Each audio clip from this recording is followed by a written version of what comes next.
Make sure, where's my picture at? Why is my picture dark? Oh, now it's going to come up. Yeah, there we go. All right. Folks, it looks like we got one viewer in, but I know they're going to start piling in pretty soon.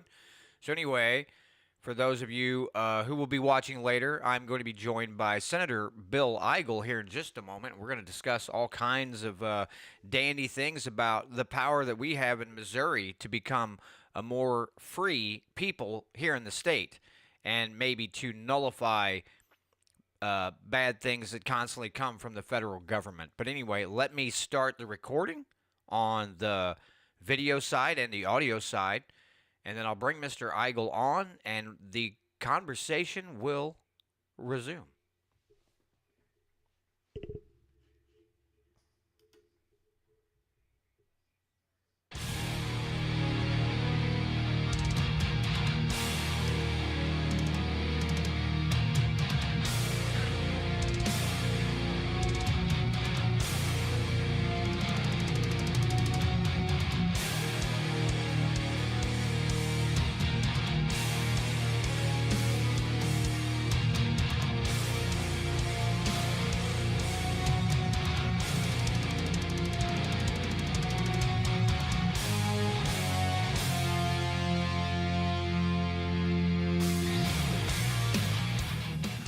All right, folks, and we are back with another edition of freedom-loving, liberty-fighting people. Not liberty-fighting, fighting for liberty types of people.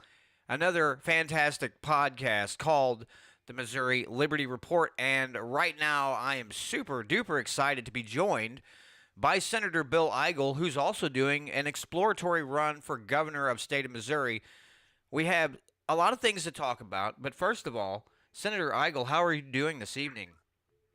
Well, John, thanks for having me. It's anytime it's Friday night, I'm doing pretty well. So we've successfully survived another week. We've made it to the weekend. So we're also in the holiday season. So everybody's getting ready for the holidays. It's a great time of year.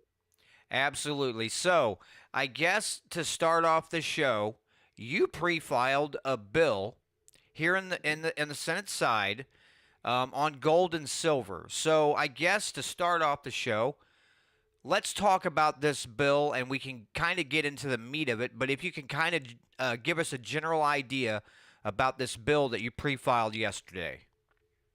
Yeah, you bet. So as you said, pre-filing was yesterday, and I filed a bill that would make gold and silver legal tender in the state of Missouri.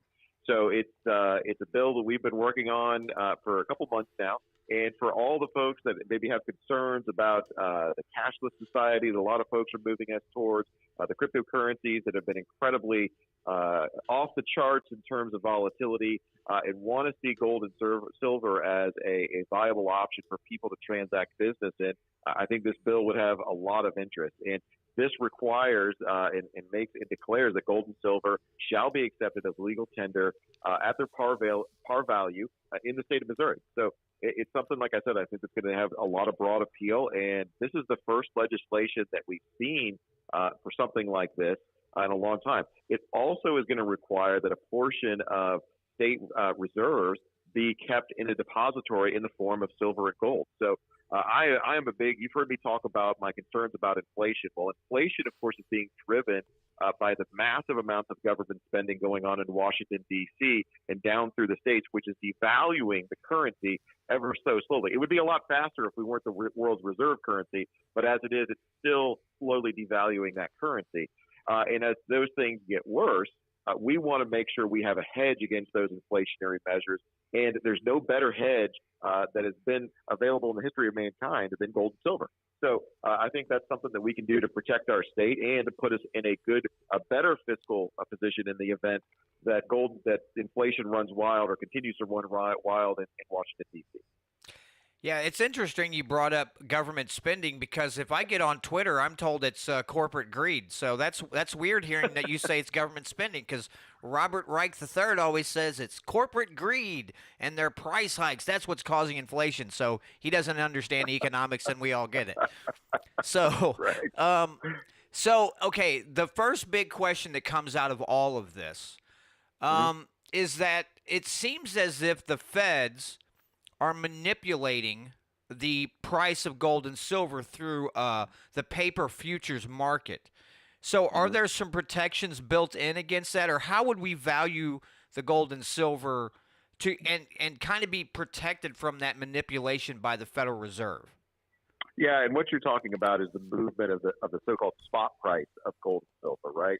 But the reality is, if you go down to a local dealer here at the state of Missouri, you never pay that government mandated spot price. You actually pay a certain premium in addition to that spot price. If you're selling your gold and silver, that's what you get. But there's usually a premium above that, and there's an entire secondary market that's already been created by the private sector, not by government, but by the private sector, that is actually going to take care of making sure that ultimately, when people exchange gold and silver, they are paying the fair market value of what the free market is actually determining it to be. So, you know what? I remember a long time ago when I was in the Air Force in 2004. I was deployed to a country called Turkmenistan, it's a former Soviet state on the other side of the planet, and they had a huge problem with the devaluation of their currency. And they had a government that was declaring publicly that their currency was worth a certain amount, which immediately led, in this case, because they had a very tyrannical regime, a black market, illegal market for the actual value of that currency relative to other international currencies. But here in America, it's not an illegal market, but it is a secondary market. It's a secondary market where folks can buy and trade gold and silver for their actual free market value. Okay, yeah, and you talk about the private, the private market or the private sector, however you want to say, will Missouri will we be able to have private mints here in the state of Missouri that could mint gold, silver, gold and silver coins under this bill? Will this be allowed? I'd have to take a look at that. I don't know that it specifically addresses that in the bill, but it does say it can be accepted as legal tender. So I don't know that it actually, tries to get into the regulation of any kind of minting at this point. But that may be a conversation that we have to have down the road. Sure, maybe an amendment down the road to add that in, of course. Mhm. Basically, this is not only a good hedge against inflation, but wouldn't you say it's also a good hedge against maybe this digital dollar that the feds and the governments around the world are kind of pushing for, this digital currency? hmm This Yeah. this this is a good way to fight back against that as well, correct? Yeah, I think that. And actually, I'm still thinking about your last question because the act does permit any person or entity to produce or sell gold or silver coins in the state, but it puts a restriction on there that the coins have to be labeled in a clear manner, noting the weight and the purity of the coin. And so it does have that in there when it talks about who can mint or actually create gold and silver coins. So that is in the mail, or that is in the bill. So that's something there to keep in mind. And I'm sorry, I was actually reading the bill, looking for that. What was your last question? I Oh, oh, oh, apologize. oh no, don't worry about it, dude. You've been super busy. I get it. I understand. Uh, Oh, the about cryptocurrency. the digital currency, the Yes. digital dollar. I mean, Yeah, so I don't know of a more volatile market right now than the cryptocurrencies. In fact, they're so volatile right now that a lot of people are being harmed by the massive price swings that we're seeing, whether it's in Bitcoin or Ethereum or what have you. I believe that gold and silver is a much better hedge than the cryptocurrency that exists right now because gold and silver is something you can actually hold in your hand. And if we ever get to a place to where we have such a fiscal collapse in this country that we can't access the internet anymore, then what good is a cryptocurrency going to do you? And so to have that physical gold and have a healthy market and a healthy trade for physical gold and silver, I absolutely think that's a hedge in the event that anything untoward may happen in those online markets. okay. Now, another question on this because again, we're doing. And you brought this here to the state of Missouri. Have you heard? I mean, I know it's early, but talk in other states of picking up a bill like this, and maybe we can see this kind of grow, and several states kind of do the same thing as take. I know we have a few that do it now, but maybe making this a much bigger thing where states say, okay, yeah, let's make gold and silver legal currency here in our state as well to give people protection against not only inflation but this digital dollar nonsense and everything else that's being shoved down our throats. Have you heard a lot? Have you heard of other states maybe looking at this? No, haven't heard that yet. But obviously, I mean, what's good for Missouri is going to be good for other states as well. So I think there's going to be a time and place where if we see some real movement on this particular bill here in the state of Missouri, certainly I love the idea of Missouri being a leader and setting the example for other states to follow. And as time goes on and the federal government continues to print and put out more of the fiat currency that they have right now, then certainly I think that conversations like this, whether it's inside Missouri or in other states around the country, are going to become that much more pressing.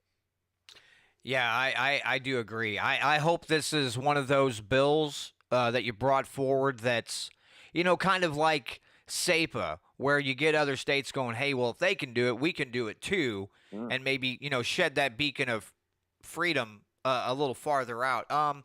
Yeah. So I guess another thing about this bill is, do you think this will maybe get people to, instead of investing in other things, as whether it's retirement or just to retain wealth, to get more people to actually buy into gold and silver as not just a currency, but as a way of keeping wealth for later on down the road for retirement or whatever. Do you see this kind of helping that part of the market as well, where people will maybe get more engaged in gold and silver in our state? Well, I mean, it's certainly possible. I think that there's already a tremendous amount of interest in gold and silver out there. What we're really doing with this bill is we're basically adding one more advantage to it by allowing it to be used as currency. And we're also removing a restriction by not allowing it to be used as a currency here in the state of Missouri via this legislation.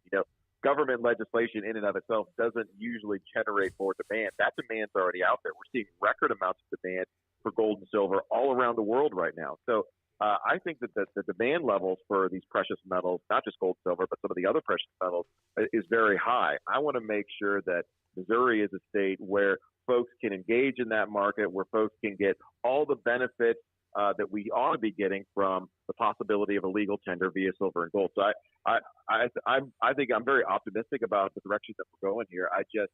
We got a little bit of work to do to get this bill pushed through the legislature, because I think that there are going to be a lot of folks probably in the legislature that maybe haven't looked at this issue as closely as they need to. I've been talking about the dangers of inflation and the need for more hedges against that, the fiat currency that we're using for a long time. So, we'll see how this goes, but the demand for gold and silver is very strong right now.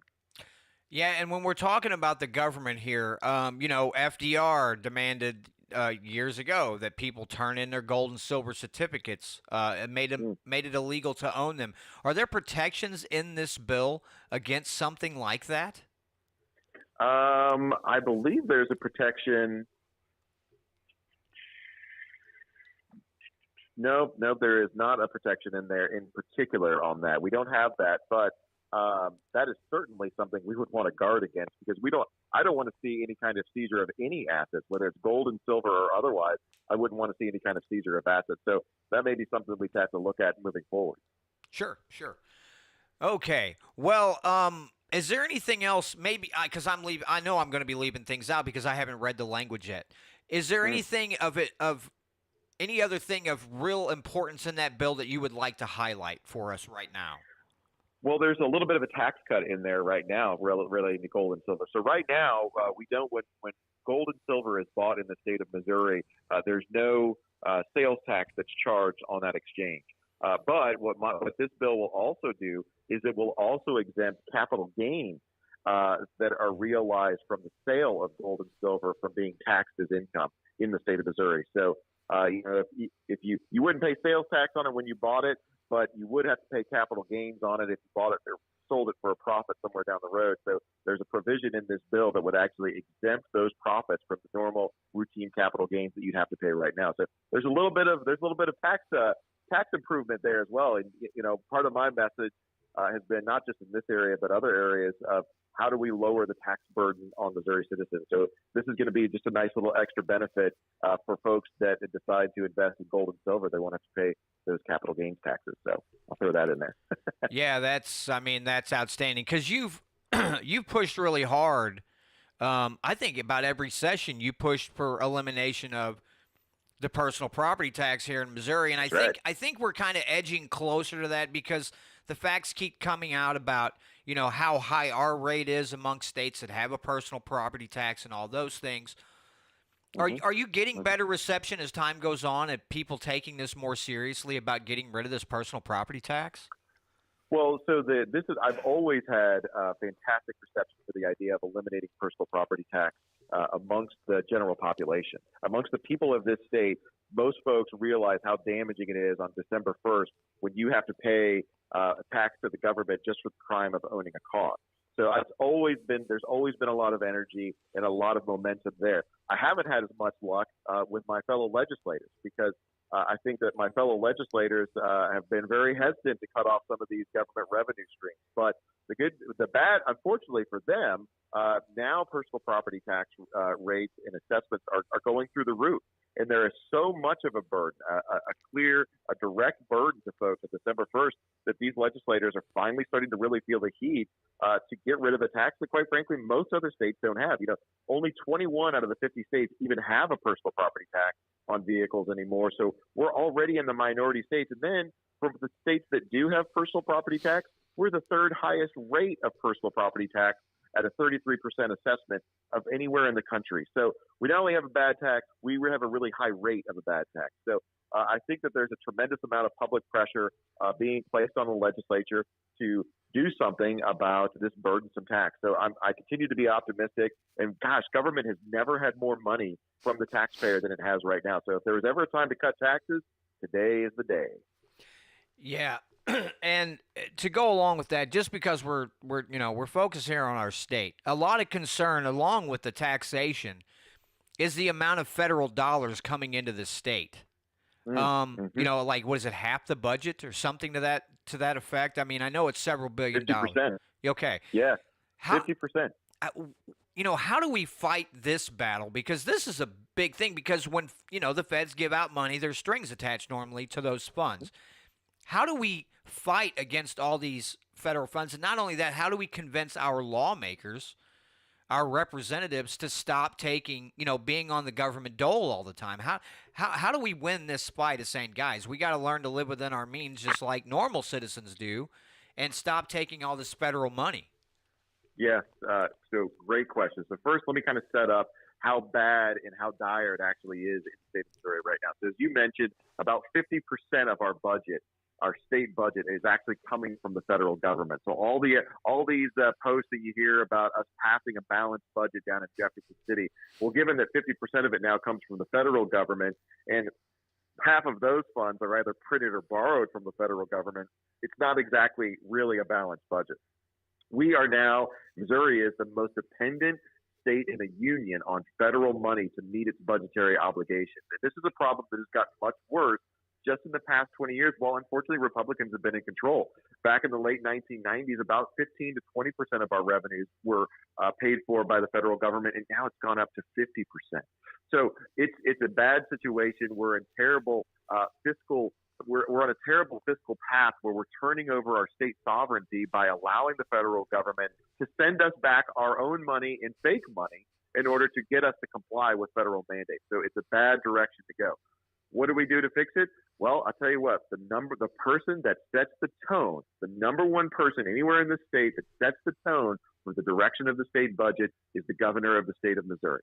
And unfortunately, over the past 6 years, with Republican governors in the governor's mansion, we have increased government spending more in those 6 years with two Republicans as governor than we have in all the years that a Democrat has held the governor's mansion in all the years that Missouri has been a state. That's how far we've gotten away from fiscal conservatism down in Jefferson City.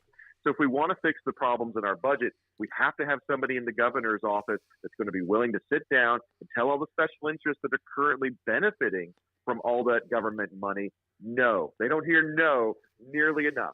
We have a state government that is way too big. If you look at states like Indiana that have a similar population size but have half the number of state employees, they're doing business much better than we are. I always hear about Texas and Florida. Well, guess what?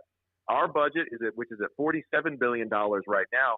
Florida's state budget, even though they have 3.5 to 4 times the number of citizens that we have a budget of just just right around $100 billion. So their state budget is about twice the size of ours, even though they have 3.5 to 4 times the number of citizens they're taking care of. So we've got to have a real vision and leadership in the governor's office. And that, quite frankly, John, that's one of the things I'm talking about as I go around and talking about the exploratory campaign that I've put together for governor. One of the planks that I've got in there is that we've got to get back to fiscal conservative. If I were ever to serve in the governor's office, the very first thing I would do in the very first cycle that I served as governor, I would freeze spending at its current level. Freeze spending. I mean, stop the growth. Don't slow the growth down. Stop the growth on day one. Then, if you're ever familiar with the old congressional plans, they were called the penny plans, reduce spending by 1% at a minimum every single year until you have restored sanity in your fiscal finances. There isn't a government agency, and quite frankly, 1% per year is pretty low. I don't think that anybody can argue that there's a government agency that's running at peak efficiency. So at a minimum, bringing down that spending, and quite frankly, that's not something that we've really had to do in the past 20 years. And in the meantime, taxpayers are continuing to sacrifice more and more and get less and less from their state government. So that really starts with the governor's office, and I think that's going to be a big theme as we head towards 2024. Yeah, I agree because, after things like, well, let's just see this chain of events. We got the budget, it's grown exponentially. We've had a gas tax, added to us. And, that's right. after Biden gets into office and, after the spending during COVID, and the people who have a basic understanding of economics knows that inflation's coming. And yet we have some rhinos and Democrats who decide, that's okay, we'll just add a gas tax on top of it. At some point, the insanity has to stop with them reaching into our pockets. Yeah, I'm glad you brought up the gas tax. One of the biggest betrayals of the Republican brand that we saw by Republicans in Jefferson City was the passage of the gas tax increase. I mean, I don't know very many Republicans that were running around in campaign season telling folks they were going to raise their taxes in the event that they got into office. And yet, the gas tax increase was the largest tax increase ever passed by any legislature in the state of Missouri. It violated the Constitution because it should have gone to a vote of the people, given how much more money was being raised by that gas tax, and it wasn't. So I think that hurt a lot of folks' confidence in the Republican brand. When we look back at the election that we just had in November, and we realized that a lot of Republicans, a lot of independents didn't show up that we were expecting to. We got to keep in mind that we have a responsibility for our brand. So what I did yesterday is another bill that I filed legislation now that will repeal the gas tax increase that was levied a couple years ago, and will provide an entire gas tax holiday for every person in the state for the next 6 months. That's an idea that I got from the state of Florida. While we were raising the gas tax, Ron DeSantis down in Florida was saying, you know what? Gas prices are too high. I'm not going to make it worse by increasing your gas tax. I'm going to cut your gas tax completely for the next 6 months to give everybody a break. Those are the kind of big, good ideas that we got to be doing here in the state of Missouri. So I filed that legislation as well. And absolutely, what a better way to get back on our brand of being the fiscal conservatives, of being the ones that believe in low taxes and removal of the tax burden on the people of the state, and to get rid of the bad idea and the mistake that we made a couple of years ago. Okay, and on top of that, somebody wants to know what the school budget, the education budget in this state grows a lot, but yet, I mean, we don't see massive improvements in education. What do we do about the massive education budget that we have in the state, and how do we come up with a plan? I mean, if it's me personally, no offense, but I'm like, homeschool your kids because some of these schools are insane. But if we were gonna do something different, what were some ideas that you would have as far as education budget, and how do we solve problems like that? Well, first of all, let's talk about where we are in education in our public schools right now. Right now, about roughly 35% of our children coming out of K-12 institutions in the state of Missouri are able to do math proficiently at their grade level. 35%, so just barely over 1/3 of the kids can do math. About 42% of the kids in our public schools are able to read and write proficiently at grade level. So a third of our kids can do math, and just a few more of our kids beyond that can actually read and write as they're supposed to do, depending on their grade level. Those are terrible outcomes. Those are outcomes that have actually been getting worse and accelerating, getting worse since the COVID environment, where we seem to be more preoccupied with putting masks on the kids, quarantining healthy kids, than we were about actually making sure they knew how to do the important things like read and write and add and subtract.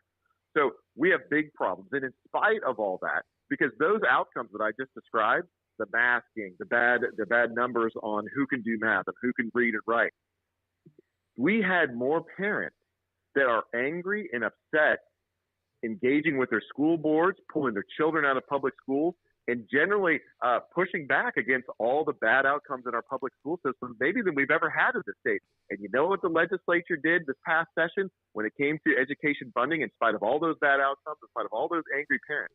They increased the funding to education by another 42%. So the idea that there's any kind of accountability for these bad outcomes coming out of Jefferson City and the Republican majorities down there is just blatantly false. We're not holding anybody accountable. So where do we go from here? Well, I tell you what, one of the biggest problems we have in education in the state of Missouri is the massive bureaucracy of the Department of Elementary and Secondary Education. So DESE at the state level, which used to be an office with about 6 people in it, whose only job was to transfer money from the state to local school districts, is now an organization of more than 2,000 employees that it serves as an oversight board and a regulation board that is shoving so many requirements and changes down upon our local school boards that it's hard to get anything done. And it's probably almost a direct reason why we're continuing to see results fall off and erode in the state of Missouri. So what we need in the governor's office is a visionary to come in and say, we're going to start breaking down this bureaucracy of just no progress in our education system. We're going to start with the bureaucracy in Jefferson City. You know, I mentioned we have 2,000 employees in DESE. Think about that. We have 4 employees in DESE for every school district in the state right now. That's amazing. So let's get rid of the bureaucracy, and at the same time, let's offer parents choice in school besides just the traditional public schools. Let's talk about charter schools. Let's talk about educational savings accounts. Let's talk about, for parents that want to homeschool their kids and they can pull their kids out of the public schools, why weren't they able to also pull out their tax dollars from those public schools? Because last time I checked, the child is way more important than the dollar. If the parent doesn't believe that their child is going to get what they want and are looking for in an education, they should be able to pull their child and every single dollar that goes along with that child out of their bank account so that they can make sure the child's getting the education that the parent believes is the most important. So there's a lot of things we can do. But as you know, John, there is a tremendous amount of resistance to any of these kind of reforms because some of the most powerful special interests in the entire state include the teachers' unions that don't want to see any change from the status quo. And when I think about, we talked about this at an event I was at last night, when I think about one of the biggest problems facing our state, we have got to elect leaders that are going to operate independent of all those special interests down in Jefferson City. The biggest reason I'm thinking about possibly running for governor over the next couple of years is because the only people that have been talking about running for governor, whether it's Mike Kehoe or Jay Ashcroft, they are part of that system that got us here in the first place. And if we continue to make the same decisions that we've been making for the past 20 years, we will never be the leader of this country that Missouri ought to be as a big red state that should be doing big red ideas. So for me, this is the time where we've got to turn that around. And the folks that are asking about education and what we're going to do about it, those are the right questions to ask. Yeah, and you're talking about the amount of people, but even at the schools, I mean, you got 6-figure incomes, and a lot of these school districts for superintendents and all this other bureaucracy. And it's the thing, you would think after a while the parents would go, okay, how much am I paying you? And literally nothing has improved. Nothing. Mm-hmm. I mean, they're not just not improving; they're getting worse. Yeah, but I don't understand the mentality. I don't have anything against sports, but some schools seem to be more worried about keeping up with the other schools and having artificial turf football fields and all this other stuff. And I'm like, I think we have more important things to worry about than the football team right now. If your You're kid right. can't read, Well, he's getting ready to graduate and he can't read, but at an 8th grade level, yeah, he might be great at football, but what's he going to be able to do once he gets outside of that school building? yeah, you're spot on. And you know what? It's one thing. I wish that the worst thing we had to worry about was just pushing back on more artificial turf fields. But what about the transgender movement that's trying to teach our kids that there's actually 50 or 60 different genders in the world instead of two? What about the critical race theory movement that's teaching our children to hate their country in the public school? These are core critical issues that not only are we not teaching the children, as you said, how to read and write and do arithmetic, we're teaching them to resent and get away from the founding principles of this country that made us strong in the first place. So there's a tremendous number of problems in our public schools, and we've got to start by chipping away, one, at the bureaucracies up at the state level that are holding our local districts back from taking more control and being more proactive about educating kids. And we've got to empower parents. We've got to empower parents with more choices beyond the traditional public school system. Absolutely. And I want to ask you something because, and this just sprung to mind here. So, what are your thoughts? This is one of my pet peeves, Senator Eigel. Licensure, especially on jobs like braiding hair or gals that cut hair, barbers, things like this. Having to have a license to cut hair and having to spend $12,000 to go to school to get the certification to then get a license to cut hair. I think those really hurt, especially people in poor areas. Can we ever do something about the insane licensure statutes and stuff that we have here in the state?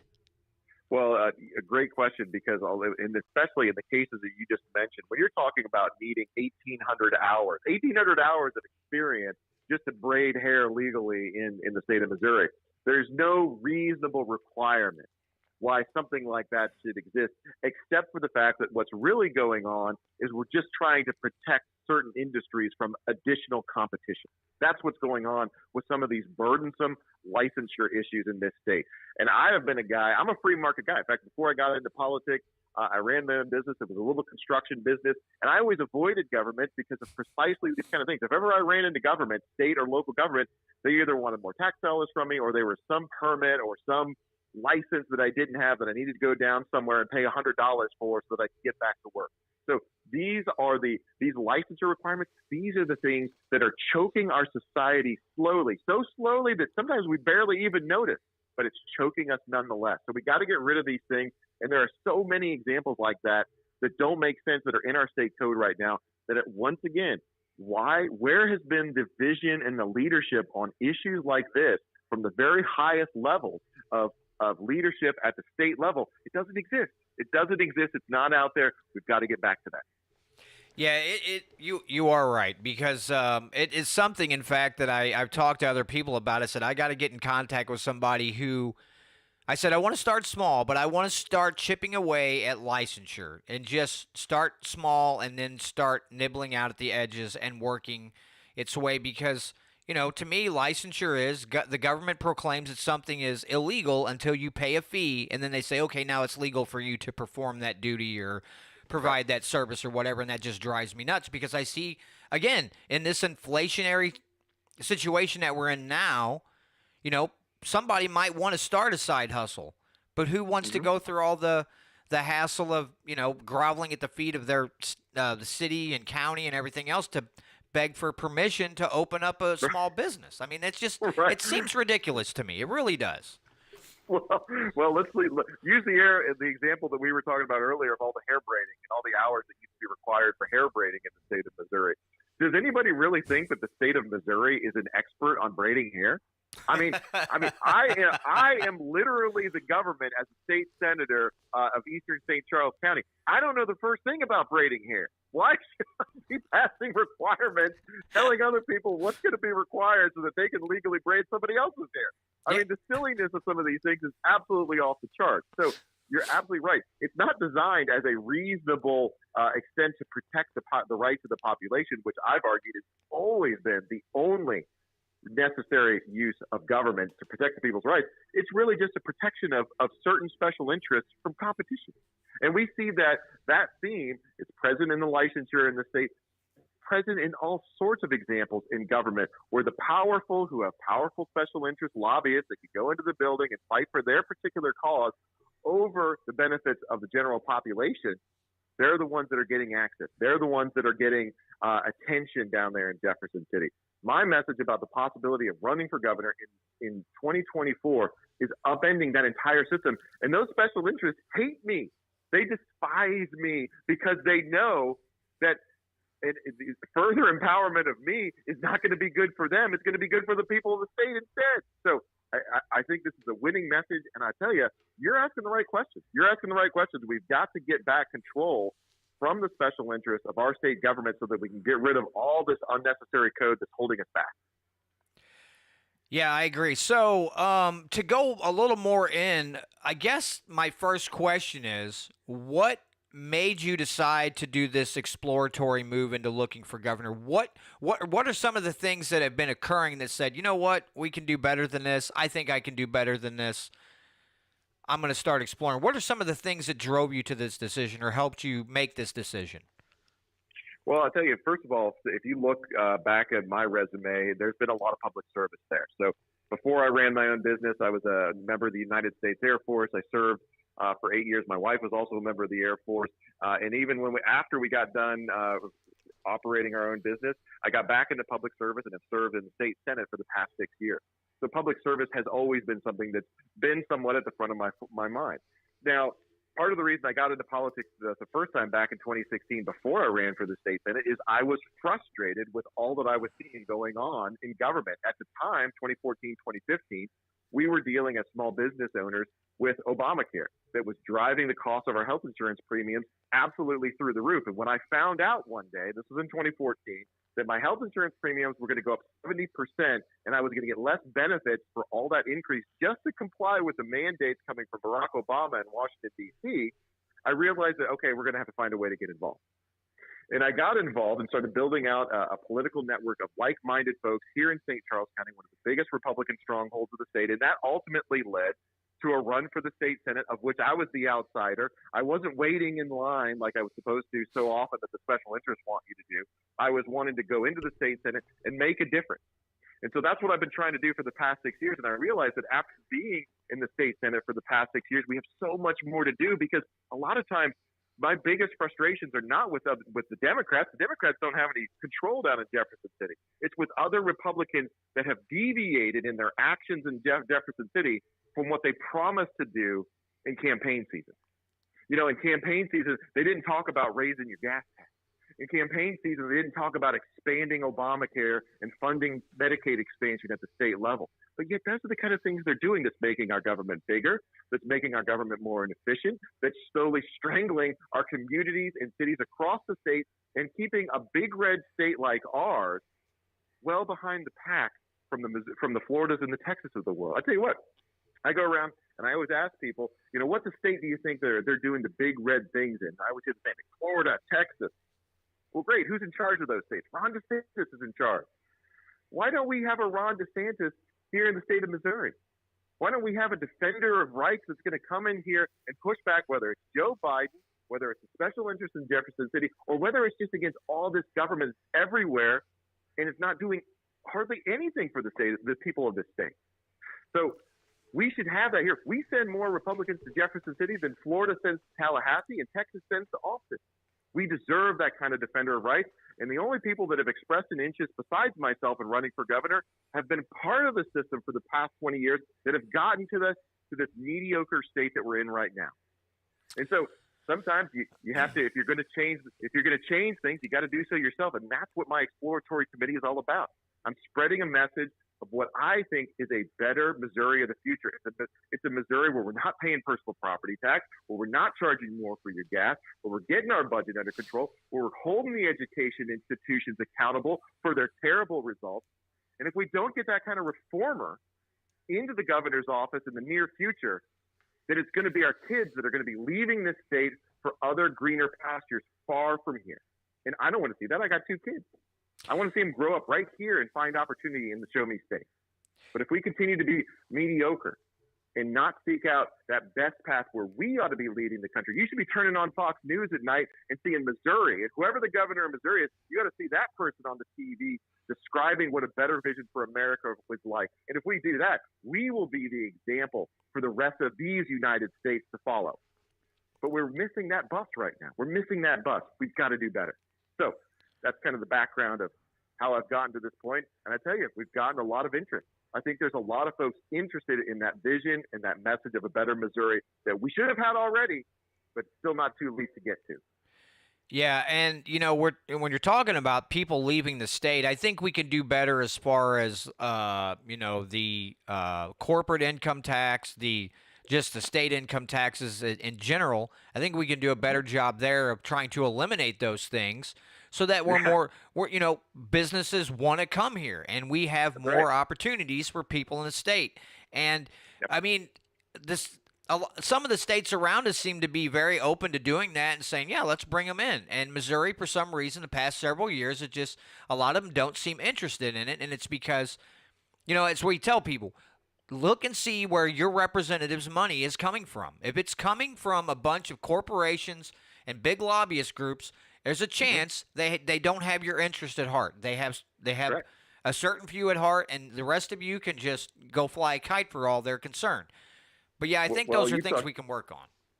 Well, you talked about the income tax. I tell you what, statistically speaking, there's no greater correlation with population growth in the 50 states than a lack of having a state income tax. So the states that don't have an income tax are growing faster than the states that do. And if you list off the states that are growing the fastest, you'll see some correlation. Florida and Texas, no income tax, growing very fast. Tennessee, no income tax, growing very fast. State like Nevada, no income tax, growing very fast. See, there's a pattern here. And yet the states that are stagnant, they have an income tax. State of Missouri, we ranked almost 40th in the country in terms of population growth. When I was running my business, I used to say that in business, if you have sales, most everything else can be fixed. I mean, if you have a product or a service that people want and desire and are willing to purchase from you with their own hard-earned assets, then most production problems can be fixed. Well, in geopolitics, with population growth, everything else can be fixed. The population of Missouri has been stagnant for a generation. That's why every other census, we lose another congressional seat in Washington, D.C., because we're not pursuing the exact same policies that are making the Floridas and the Texases of the world, of the country, successful. And then I turn around and say, but we send more Republicans to Jefferson City than those states. Why can't we do those big things here? We can. We should. We have let the people of this state down by not doing them already, but it's not too late. There are activists all over the state that are waking up and wanting to fight for that better future. Those are the folks that I'm trying to speak to rally and asking them, don't let go before 2024, because this is a chance with so much energy really coming together that we can make a difference and make Missouri not just a big red state in name, but make Missouri the state that's doing all the big red things and big red ideas that serves as an example for the country.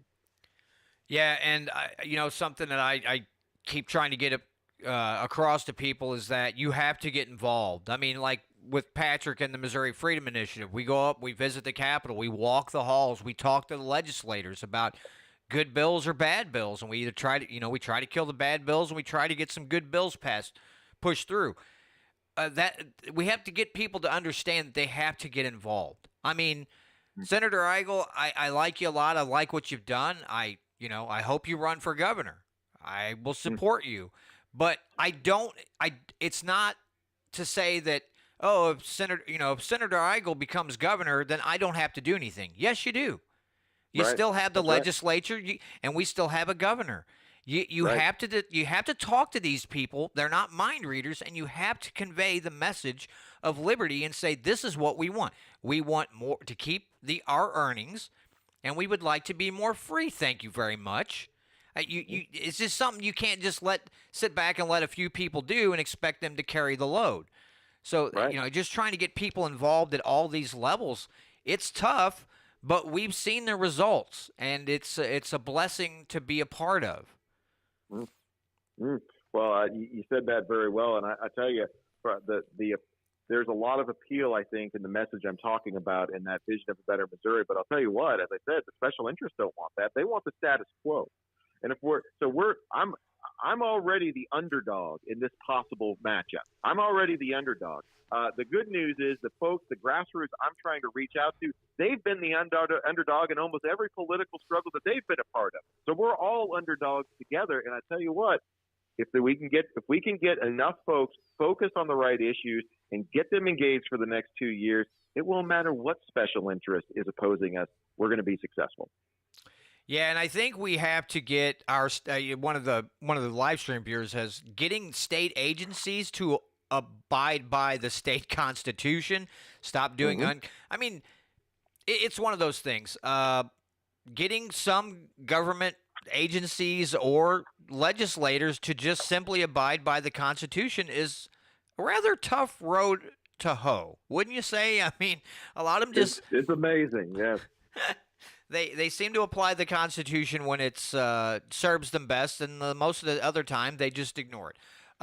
So is there anything else that you would like to discuss tonight, Senator Eigel? Anything else, any other message? I mean, well, let's say this. Do you have a website that people can visit? Yes, absolutely. Folks, if you like what you've heard tonight, you want to be a part of that effort that I'm trying to put together, we have a website. It's letsgomo.org. Letsgomo.org. Whenever I'm thinking of these big ideas in the future, I'm thinking, man, let's go Missouri. Let's go Missouri. And that's the website that we've set up, letsgomo.org. You can read more about the platform that I'm running on. You can read about the bills I've been filing. You could get some updates of when we're going to have more events. Not just here in the St. Louis area, but I'm going to be traveling all over the state talking to folks. So we have a lot planned for the next coming months, and I'd love for folks to be a part of that. Go to letsgomo.org. All right. Well, Senator Eigel, I really, really greatly appreciate you coming on and spending some time with me this evening, talk about the gold and silver bill and your exploratory run into governor. And best of luck to you, sir. I honestly mean that, because when I first saw your post saying I'm exploring this, I thought, please God, let him run, because I knew Kehoe was going to be up there, and he's a statist in my opinion, and I'm like, please not him, not Kehoe, because he seems awful statist, and I'm tired of statists. So I was really happy to see you putting your name out there and seeing how things went, and your fight against things like personal property tax have been pleasant to watch. So again, greatly appreciate you. And I don't know what you're doing December 11th, which is a Sunday, Senator Eigel, but I will just extend an invitation here in Owensville. We're going to have our Senator Ben Brown, our state senator, our state rep Sassman. We're going to be meeting at a bank here in the basement, December 11th at 2:00. I can text you the info. But I would like to extend an invitation to you. Some folks from the Missouri Freedom Initiative will be there, and I'm trying to get a lot of local folks involved in state government to make things better.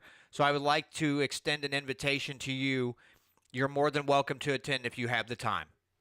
Yeah, that sounds great. Send me the information. I'll look forward to that. Absolutely.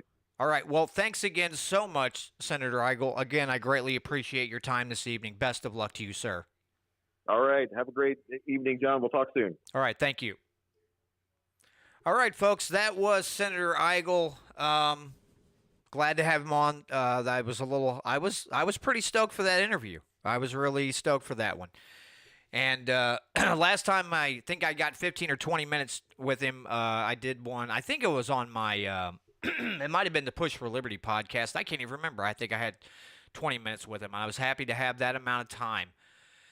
So now give me uno momento seconds, and I will I'm going to bring up Patrick Holland now.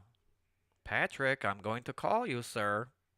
Let's call Patrick Holland.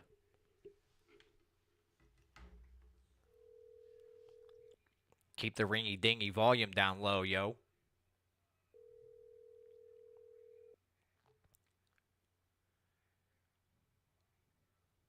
John.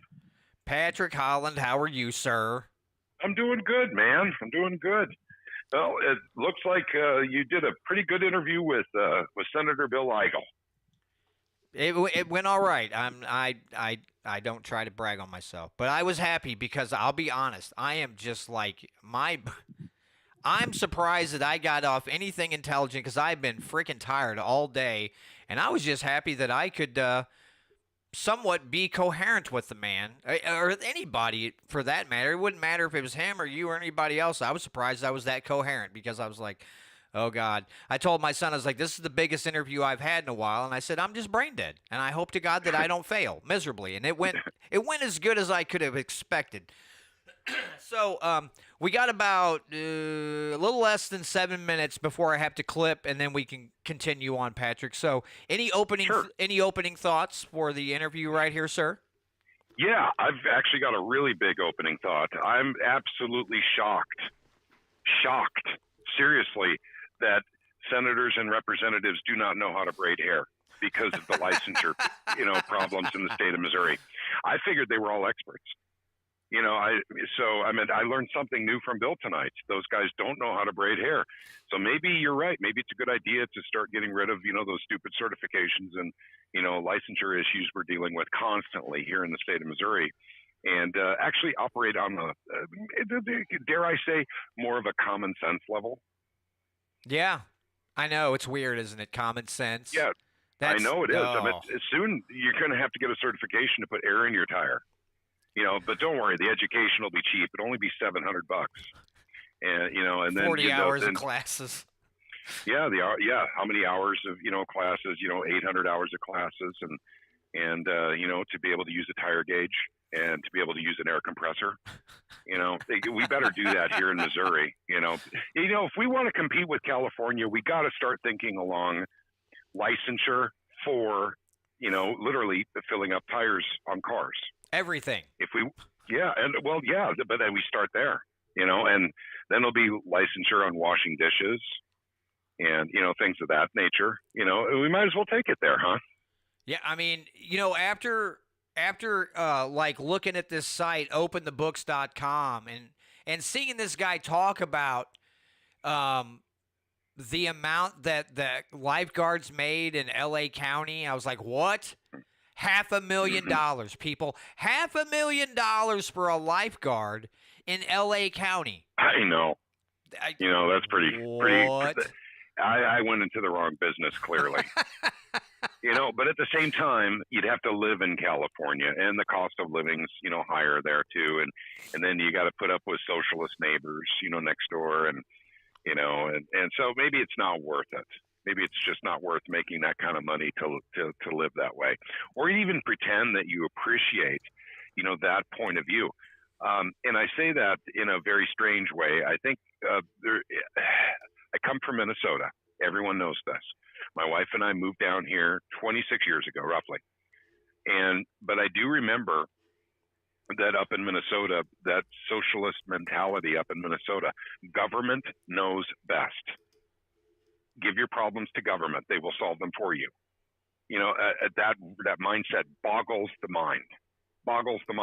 That's why people like Bill, for those of you who don't know Senator Eigel very well, I highly recommend that you visit with him up in his office up in Jeff City when they're in regular session. He's an inspiration to talk to. He's not a big fan of big government, trust me. He likes a very small, very effective, well-regulated government. That's what he likes. There's a place for government, but not for braiding hair. I'm glad you brought up braiding hair, actually. And I know Bill knows a million other different licensure issues in the state of Missouri, but that one was awesome. I'm glad you brought that up. Yeah, it's just like I said, it's after, talking to friends like Sam and Trish about topics like this and kind of just hearing these stupid stories out of like St. Louis and Kansas City, and it really starts really just burns my cheeks when I start thinking about it, because I've worked for small businesses here locally and seen what they go through, and I'm thinking we have a lot of politicians on both sides of the aisle who love to brag about how they care so deeply about the middle class and small businesses, but this licensure these personal property taxes, all these things. They don't want to do anything about those, but they love to talk about their undying gratitude and loyalty to small businesses and the middle class. And you can just see right through it. I mean, it's just utter, total hypocrisy. It's mind blowing. Well, and I'm sorry, I'm still fixated on this, and I will be for the 2.5 minutes we have left. I suggest we do a protest in the Capitol because let's bring a bunch of young ladies there that need their hair braided, bring them to the Capitol so that their representatives and their senators can braid their hair.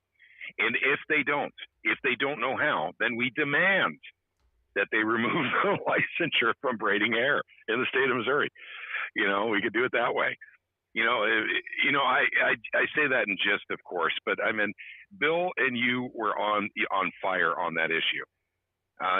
This is one of the things we can do better in the state of Missouri is get rid of the stupid requirements for doing, somewhat, I hate to say menial tasks because I'm not a hairdresser. I can't cut hair, but I certainly don't think that I would need 2,000 hours of education and pay $15,000 for that education in order to cut hair. Cutting hair is a pretty simple thing. Yeah, you either suck at it or you're good at it. I mean, there's just no two ways around it. You're either going to be good or you're going to be awful, and nobody's going to come back to you. And it's just a free market, and consumers deciding who they like and who they don't like, and then you succeed or fail based on the market, not because someone says, well, you have this diploma from some beauty school, and that must mean you're awesome. And we all have heard, listen, very shortly before I clip here, years ago, I went down here on Main Street in town to get my hair cut, and at the time, I got it cut really short. Well, the barber was irritated with his wife because she took the day off, but she was still at the shop, and they had a barber shop on one side, beauty salon on the other side. He was in a hurry. He grabs the clippers, and he goes, "Nyeh," and then he says a curse word, and he goes, I guess this one's on the house. He forgot to put the guard on the clippers, and so he cut my hair really short, and I got a haircut on the house. But that just shows you those things kind of happen. So anyway, for those of you in KEYK land, thanks so much for joining me this week for the Missouri Liberty Report, and we'll see you all next week. All right, moving on. So now we can get into, I just didn't want to take up too much time and cut off a good conversation at the end for Lake of the Ozarks audience. So, Patrick. Yes. This gold and silver thing, what are your thoughts on the gold and silver bill? I mean, we haven't seen the language yet, but sounds promising, right? Yep, I have it on a very good authority. I've been looking all day. Is that they have literally just put up a new site for the Senate. Anyone who's going to that site knows it. Brand new site. Just went in this morning. And so they're having problems getting everything up and running. So that's why the bill's not available. But I think Senator Eigel is on to something with this bill for sure. He's hitting on a lot of important points. We just need to see the language here real quick. Like, for instance, capital gains. No more taxes on capital gains for gold and silver. That is something that every state should have on the books regardless. No taxes on money because gold and silver are money. They're the only thing that qualify, as far as I know, as actual money. That's it. And the currency that we use, the green bits of paper in our wallets, is not money. That's currency. And the difference between currency and money is one qualifier, a store of value. Does it hold its value over time? And the currency we have in our wallets has failed that. It just demonstrably failed it. It's horrible. I believe a dollar is worth 3 cents now since the Federal Reserve was instituted in 1913. So we've lost 97% of our purchasing power. Let's take a look at gold. What was gold worth in 1913? It was $20 an ounce. What's it worth now? $1,800 an ounce. Gold didn't lose its purchasing power. Its purchasing power remained. So that's a great example of what a store of value is and the difference between currency and money. So if we're going to charge people taxes on the fact that their currency, I'm sorry, their money is keeping up with inflation, that is more evil than inflation is in the beginning, which is, of course, a hidden tax. It's a hidden government tax. So for those of you who have never heard the concept before, when inflation happens, it's actually a tax because your taxes go up with inflation as a percentage. So the government is a beneficiary of making the value of your currency less. They actually benefit from that process of overprinting the dollar because they collect more in taxes because it's a percentage of your income. And, your income goes up as inflation goes up. Sales taxes go up as the price of products go up. The list goes on. And eliminating sales tax on capital gains for gold and silver is something we should have had in this state a long time ago. I'm glad that the senators are approaching that in this bill as well. There's many other points. I have seen bits and pieces of the bill. And there's a couple of really good points I think that we could discuss tonight from the little bits that I have seen. And but first off, I want to say how thankful I am that Senator Eigel is addressing that in the state of Missouri and actually taking this seriously, because we need protection from inflation. The government is offering us absolutely no protection. Remember now, if we're in California, we go to the government for all of our woes, right? But that's the one woe they can't protect you from is inflation.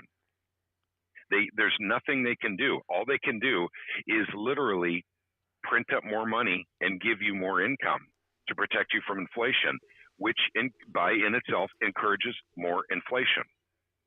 So it's the snake eating its own tail. It's proverbial at that point. So this is something that we have to actually do as a state. And I think it's important that we get this done as a state. Now, I think a lot of folks might say, hey, Senator Eigel, guess what? People can already use gold and silver as a form of exchange, right now. That's very true. You can. Between two agreeable parties, you can actually do this. Not a big deal. And we can actually, make that work. We can actually, work that system.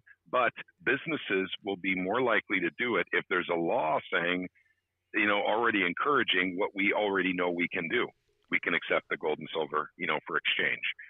So I think the law has a lot of value for that as well. It does other things too. For instance, it forces the state of Missouri to actually start saving part of their reserves in gold and silver. I saw that as well.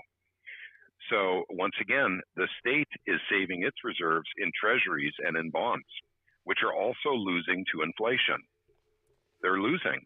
They're losing value. Our savings, collectively, the people in the state of Missouri, our savings are losing their purchasing power by literally being saved in the form of bonds and treasuries. We ought to be able to offset that by literally saving in real money, gold and silver, physical gold and silver, not paper.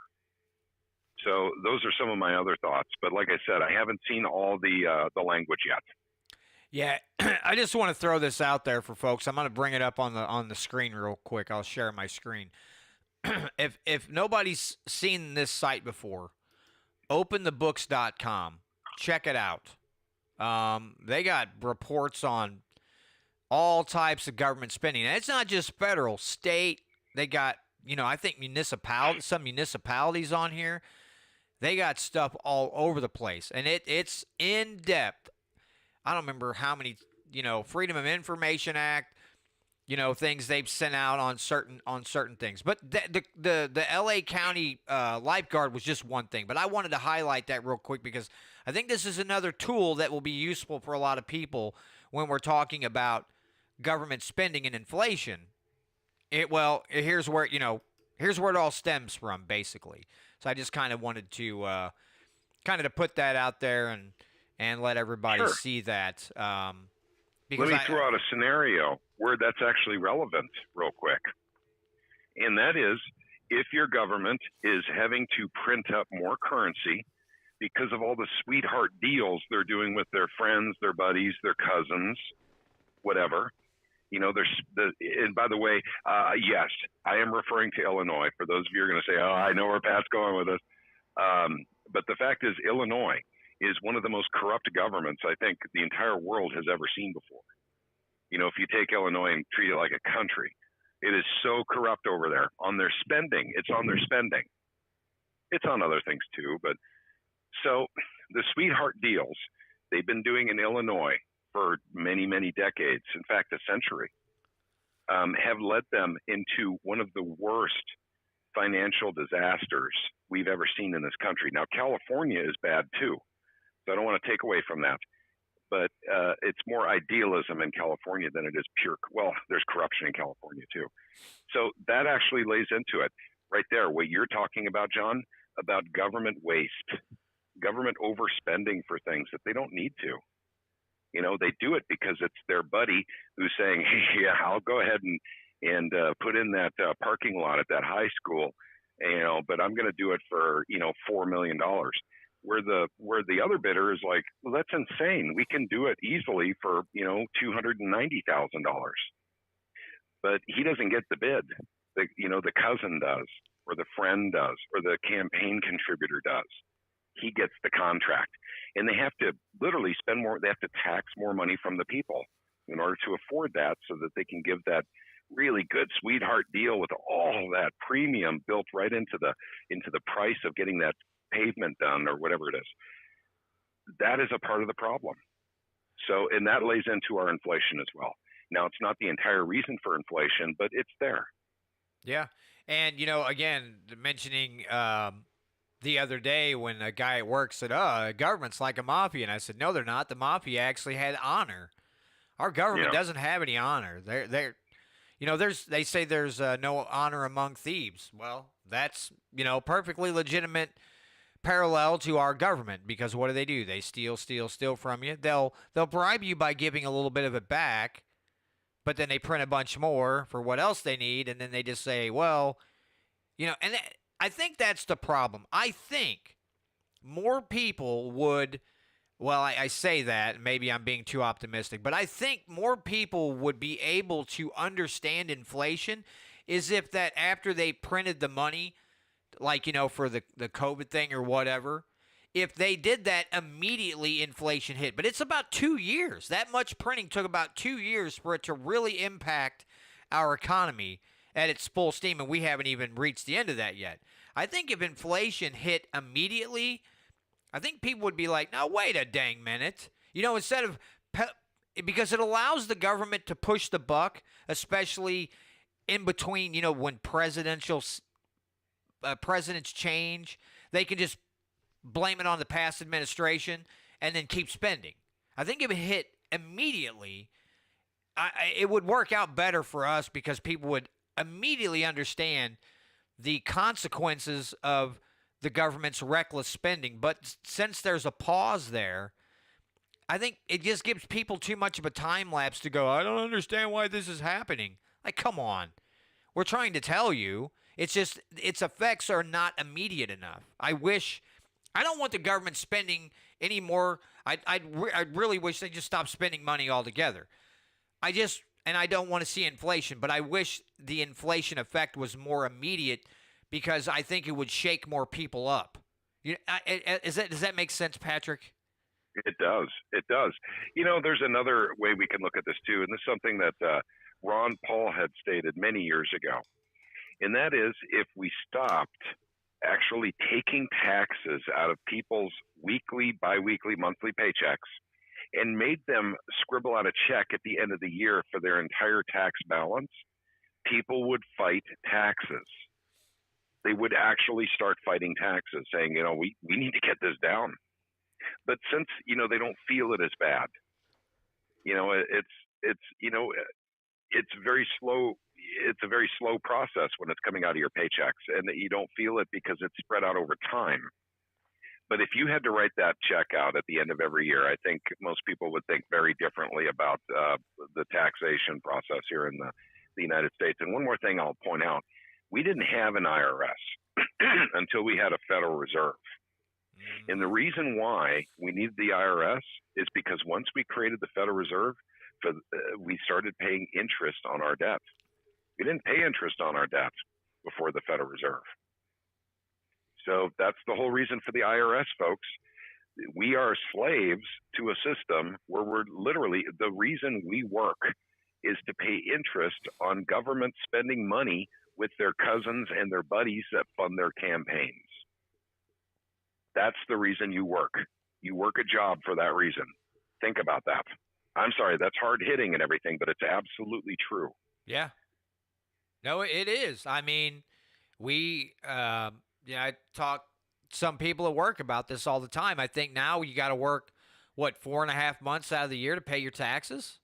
So the first 4.5 months you work out of every year, literally all that money you make, you can work all the overtime and blah, blah, blah, everything.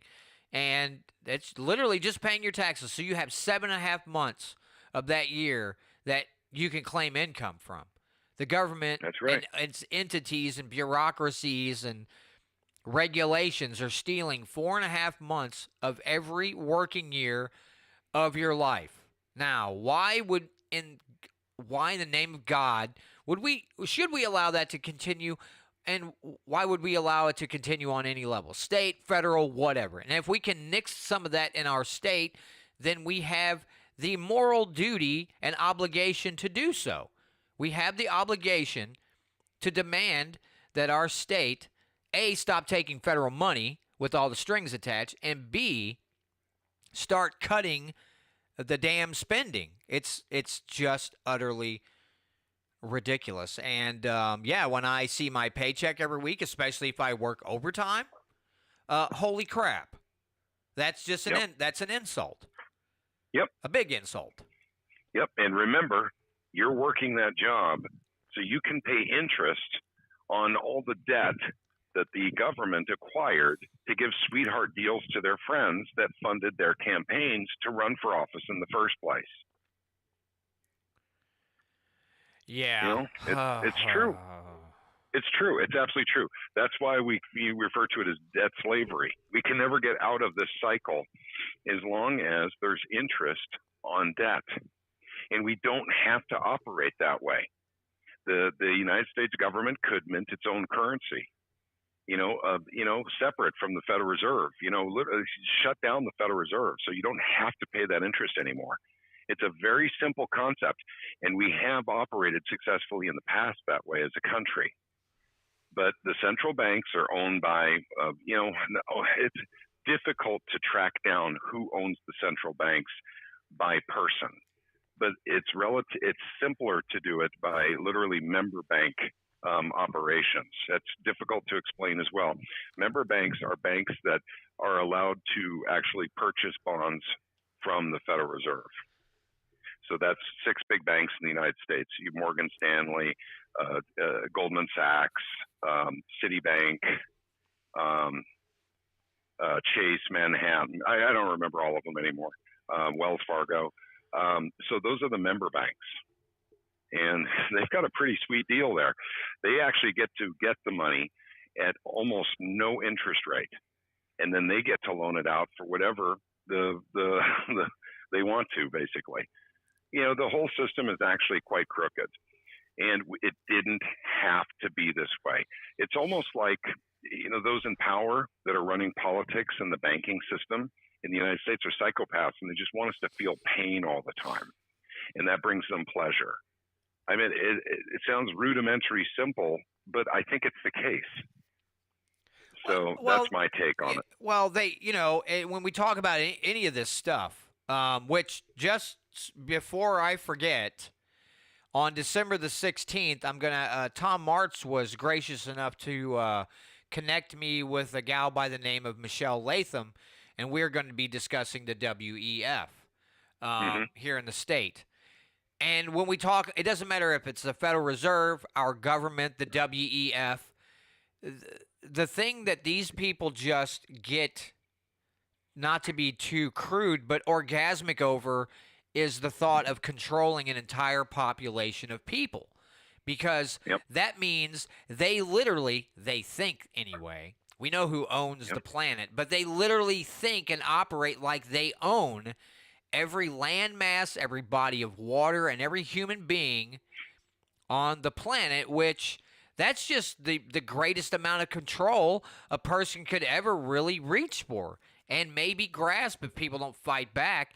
But the thought, this evil thought of controlling not just the behaviors of people, but their thoughts, their speech, their body, they're literally down to every, just if they can control the synaptic firings in your brain, they'll do that too. That's just pure unadulterated evil. There's no other words for that. Why else would you, I guess there's an arrogance involved, but to me it's just more of this evil mindset that someone thinks, again, if they control the planet, which you're not going to control the planet. I mean, there's gravitational forces at work and magnetic poles and, all these other things. I don't know how you think you're going to control the planet. They want to control the population on the planet. They think they're saving Gaia. And it's, I don't know how you can be any more arrogant and evil than to systematically increase control and regulatory things over a body of people, and literally in order to control every facet of their life, and think and try to lead people to believe that that's a good thing. That just seems very strange to me. It's a good point, because you'll see people who they don't call themselves socialists, or they may call themselves progressives, or democratic socialists, but they are socialists. Literally decrying the free market has failed. Capitalism has done this to us. And it's certainly not the case. We haven't had free markets in so long. In fact, there's a lot of very wonderful authors out there that are trying to track down when we started losing our free markets. A real good argument for that is in the 1870s, is when, the unholy unions between corporations and government, that do things that benefit themselves against the will and the benefit of the people. But that is the order of the day. That's how we create rhinos, what we call Republicans in name only. They represent interest groups. They run as Republicans, but they actually they champion the causes of what we would call socialism with their votes. But they keep their core issues. They're pro-life and they're pro-Second Amendment, but that's it. Those are the only things that would separate them from the other side. And then otherwise they're completely linked. And that includes fiscal policy. There's a lot of Republicans that are very big spenders out there, believe you me. And they're not as rare as people would think. They're actually about half the Republican Party spends like drunken sailors, literally on Black Friday. I mean, and so we have to watch out for that. This is our money. I'm sorry, this is our currency. If we were dealing in gold and silver, we'd say it's our money. But since we're not, it's our currency. We have to work for it. But they're spending because they're giving to their buddies, and they're making us pay for it, and they're making us pay interest on it as well. I want to bring up something because Tom brought up a Senate joint resolution. Amends the Constitution to assert the right to hunt and fish. Here's a topic, especially in rural areas, that gets a little touchy. When you start talking about getting rid of the Department of Conservation, people get a little stirred up about that, and it's like, listen, yeah, you have to get a tag to hunt deer. You got to get a tag to hunt turkey. You got to get a tag to do this. You got to have a fishing license. You got to get a hunting license. You got to do a hunter safety course to hunt, to get all your licenses, all these. Again, we're getting back to licensure. But people act like because the Department of Conservation exists that they're just keeping the poaching down. It's not. Yeah, sure, if you get caught, you're in big doo-doo and you pay a big fine. It doesn't just wipe out poaching or overhunting or overfishing or whatever. It doesn't wipe those things out. You have to be caught in the act. And if you don't ever get caught in the act, then you continue to poach or do whatever it is you do. Just things like that. Dedicated taxpayer money goes to fund this system. And it's like, well, good thing we're around, or there would be no white-tailed deer to shoot with a bow or a rifle, or you wouldn't be able to go out and catch largemouth bass at your leisure. Like, yeah, we could. It's just, what is it, a half, quarter-cent tax? And there's another entity that just every time they turn around, we don't have enough money, we don't have enough money, we don't have enough money. Well, where the heck is it all going to? It's going to the cousins and buddies of people who are in office. Yeah, I mean, it's just I don't know. It's another one of those entities. I know that people, it's a touchy subject because we live in a state with a lot of fishermen and a lot of hunters. I get it. I enjoy fishing. I don't do it very often, but I enjoy fishing. I do go to conservation areas with my camera and take pictures. I like walking the trails, but I guarantee you that I could find all kinds of other places to go with my camera to take those pictures or fish or do whatever without the Department of Conservation, because I think if you allowed more people to keep their money, there would be folks out there who would dedicate land for such things, and they would literally have people there to take care of it. It's just, it's one of those it's a more simpler thing. The literally hunting and fishing is such a simple thing, but it's one of those simple things here in the state and all across the country that a bureaucracy has their fingers in. I cannot remember the name of the gentleman.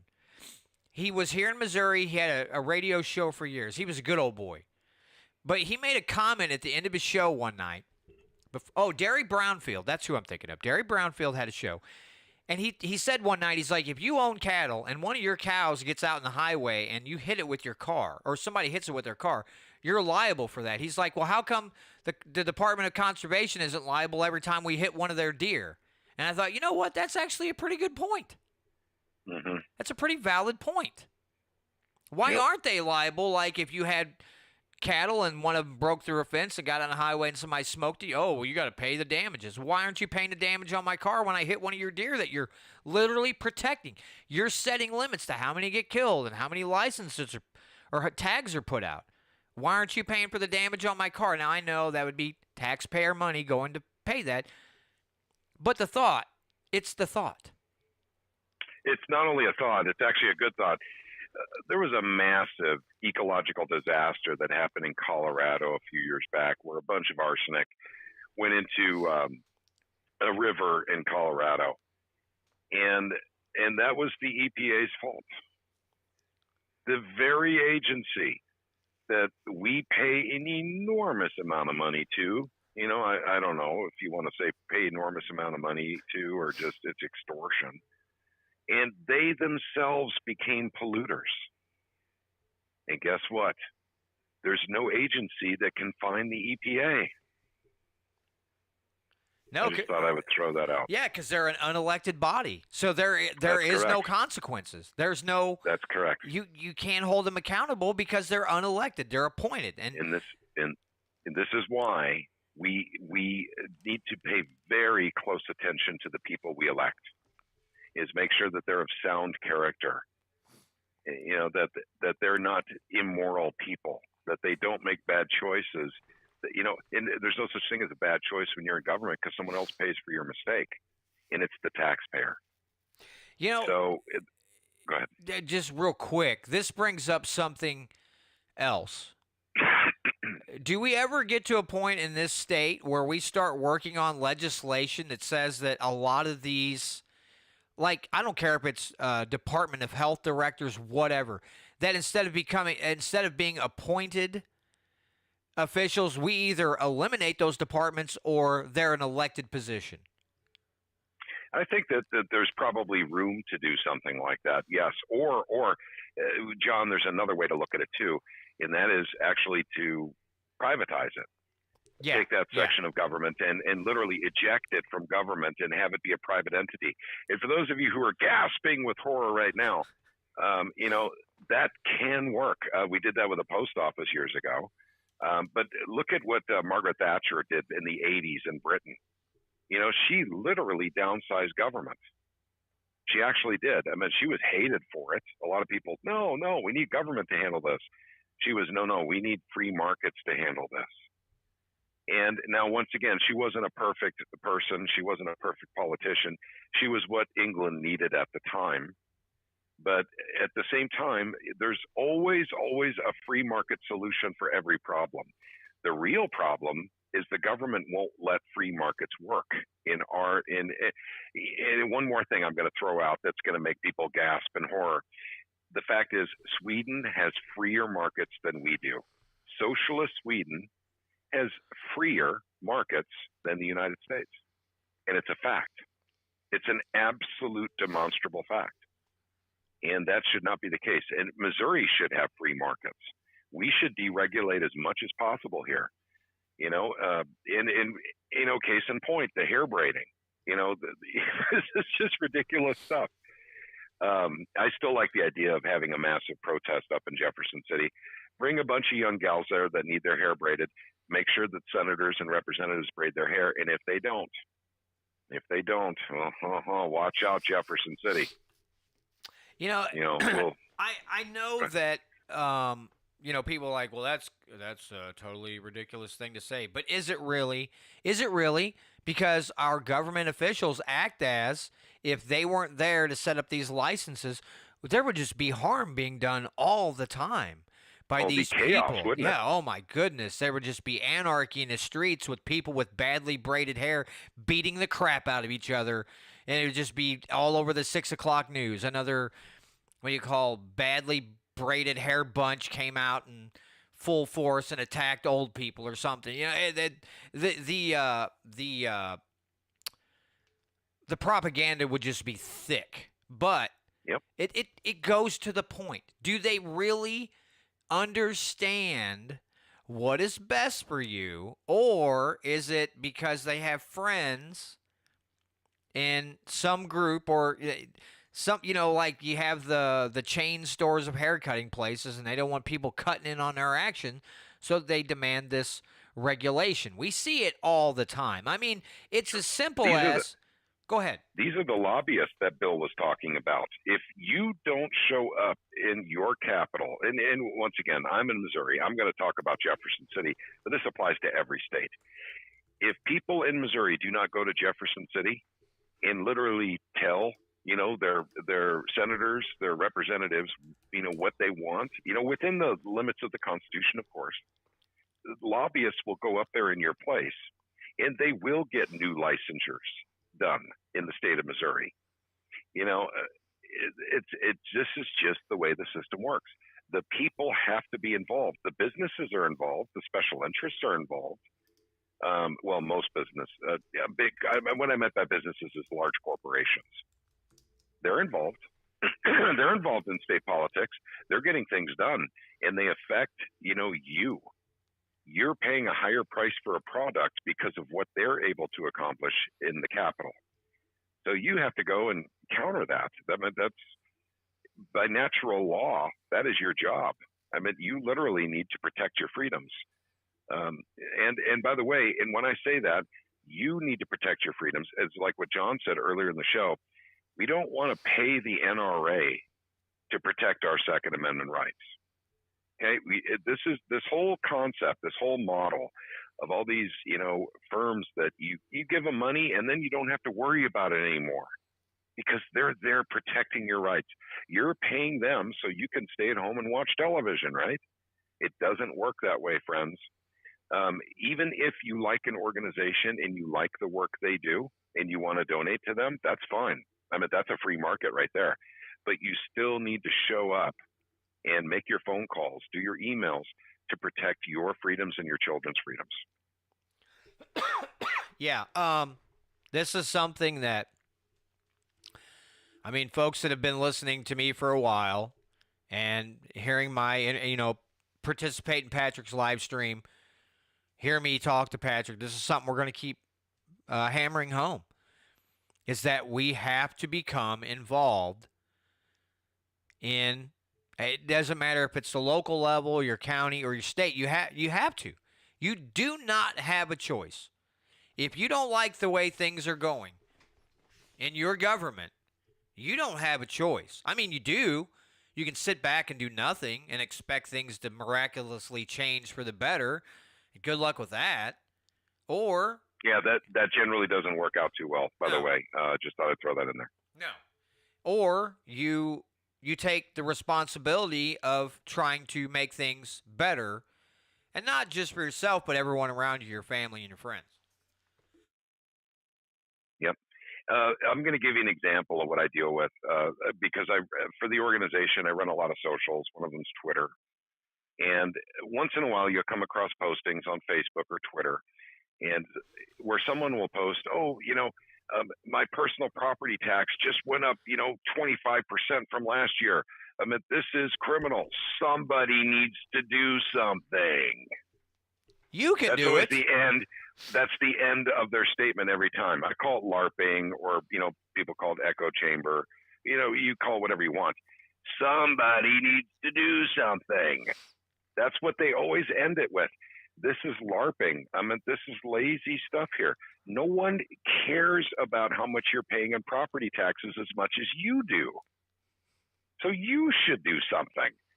And letting your voice be heard, that, literally, and I'm telling you, and I could say it again, and I say it on, a lot of podcasts. I have been involved for quite a while with government. The pecking order is simple. If you literally send an email, that helps. If you do a handwritten letter or a phone call, that helps even more. But times 10, if you show up in Jeff City, look your representative and senator in the eye and tell them what you think, that is literally gold. You can't replace that with anything else. So, you try to be judicious, on your trips up to Jeff City. For many of us, it's a long trip. It's gas money. It's a long day. You're eating out at the commissary, which is expensive. But no one said, that to keep your freedoms would not cost you anything. In fact, they've said the opposite. The cost of freedom is quite high. You do have to be involved. And LARPing on social media is a huge pet peeve of mine. And I've tried to be gentle and nice and use velvet gloves, on social media, talking to people about this. But it is a frustration of mine. People getting on social media and somebody needs to do something. Come on. It's just. I bet they sound exactly like that too. I think you have that impersonation down pat. Yeah. Yep, no pun intended, but I run into it constantly, and it bothers me. And I always, whenever I see that on social media, I always tell them, why not start with you? And so it's a common statement. I should have that as a macro on my keyboard. It starts with you. We should put that on T-shirts. Yeah, there we go. We should just make a T-shirt. Unhappy with what your government's doing? It starts with you. Mm-hmm. That's right. You want to be more free? It starts with you. Just simple slogans. Because, listen, I know I'm speaking for myself, but I think I can speak for Patrick.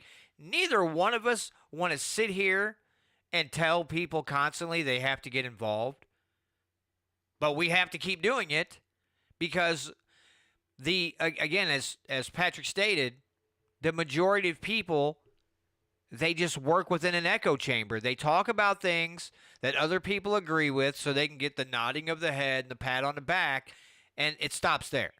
It does nothing. It does, because if a representative sees that, they go, "Oh, okay," and they just move on, because you're not saying that into their ear hole.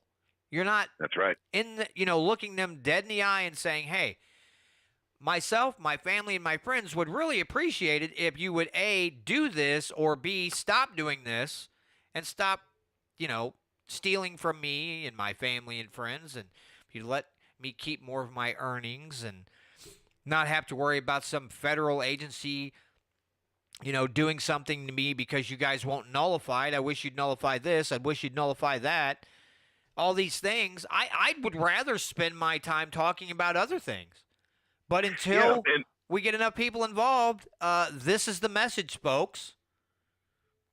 Yep, and once again, this is the critical point. The people who want to oppress you through horrible, price increases, taxation, what have you, they're quite active. They are showing up in Jeff City, by the way. So the reason I brought that up is because very recently, someone told me a story where they were talking to a friend, trying to get a friend involved in state politics. And their friend said, they're just too corrupt. There's nothing that can be done. And so when I was talking to him, I said, well, that's nonsense on the state level. I get that on the federal level because there's logistical issues to deal with on the state level, or I'm sorry, on the federal level. There's huge transportation costs for the vast majority of the country. Huge, housing cost, food cost, just to go and visit your representative and your senator, because you can't see them when they're never in your district anymore. They just stay in D.C. It's like there's a mystical force field that keeps them all bound in there. And frankly, for the betterment of the country, maybe we should do that. Keep them all contained so there's no contagion. The guys putting out plexiglass for COVID. We need to put plexiglass out, basically around, dirty politicians so people can't come in contact with them and get infected, with their nonsense and their corruption. Yeah, I say that in jest.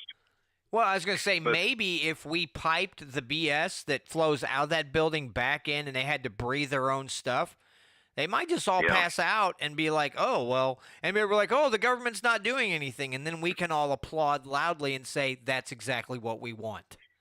Well, and that's a good point too. But let me continue on with my thought here with the gentleman who said it's just corrupt. I was telling my friend, who he was referring to his friend, he was trying to get involved. So, there's three people involved here. I was telling my friend, well, then how did we get SAPA done? How did we get SAPA? It's too corrupt to get anything done. We secured our Second Amendment rights in a way that no state has replicated. And, how is it we can get that done if it's too corrupt? How did we shut down HJR 79, where they were trying to take the ballot initiative process away from us by making it so complicated and so difficult that it would be impossible for the average person to do? How did we get that done if the system is too corrupt? See, that's another excuse I run into all the time. I get it on the federal level because not only are you dealing with corruption, you're dealing with huge expense just to go and talk to your representative and your senator. Huge expense, and you're not going to change their mind because you don't have an envelope with $5,000 in it that you're going to, quietly waft under the table. Hey, Senator Blunt, how's it going? He feels that thick vanilla envelope hit his knee, and he reaches down like he's scratching his ankle. Hey, I'm doing good. It's so good to see you. That's basically how things work in Washington. That is the way you get things done in Washington, D.C. That is not true at the Missouri state level. Well, maybe it is on a certain level, but it can be dealt with. So don't be discouraged on the local level like you are with the federal level. And I am horrible at discouraging people, from federal politics, but I think I'm justified in that. Oh, absolutely. I have worked that system for 20 years. I couldn't get anything done. And I mean nothing done. Nothing good got done. Nothing moral or ethical that I was involved in got done, even when we had tremendous opportunity to do so. And that's on the pro-life level. I don't need to go into all of that. That's another life that I lived. And I'm very pro-life, by the way. My life dealing with federal is over. I will never, ever waste any of my time on federal politics ever again.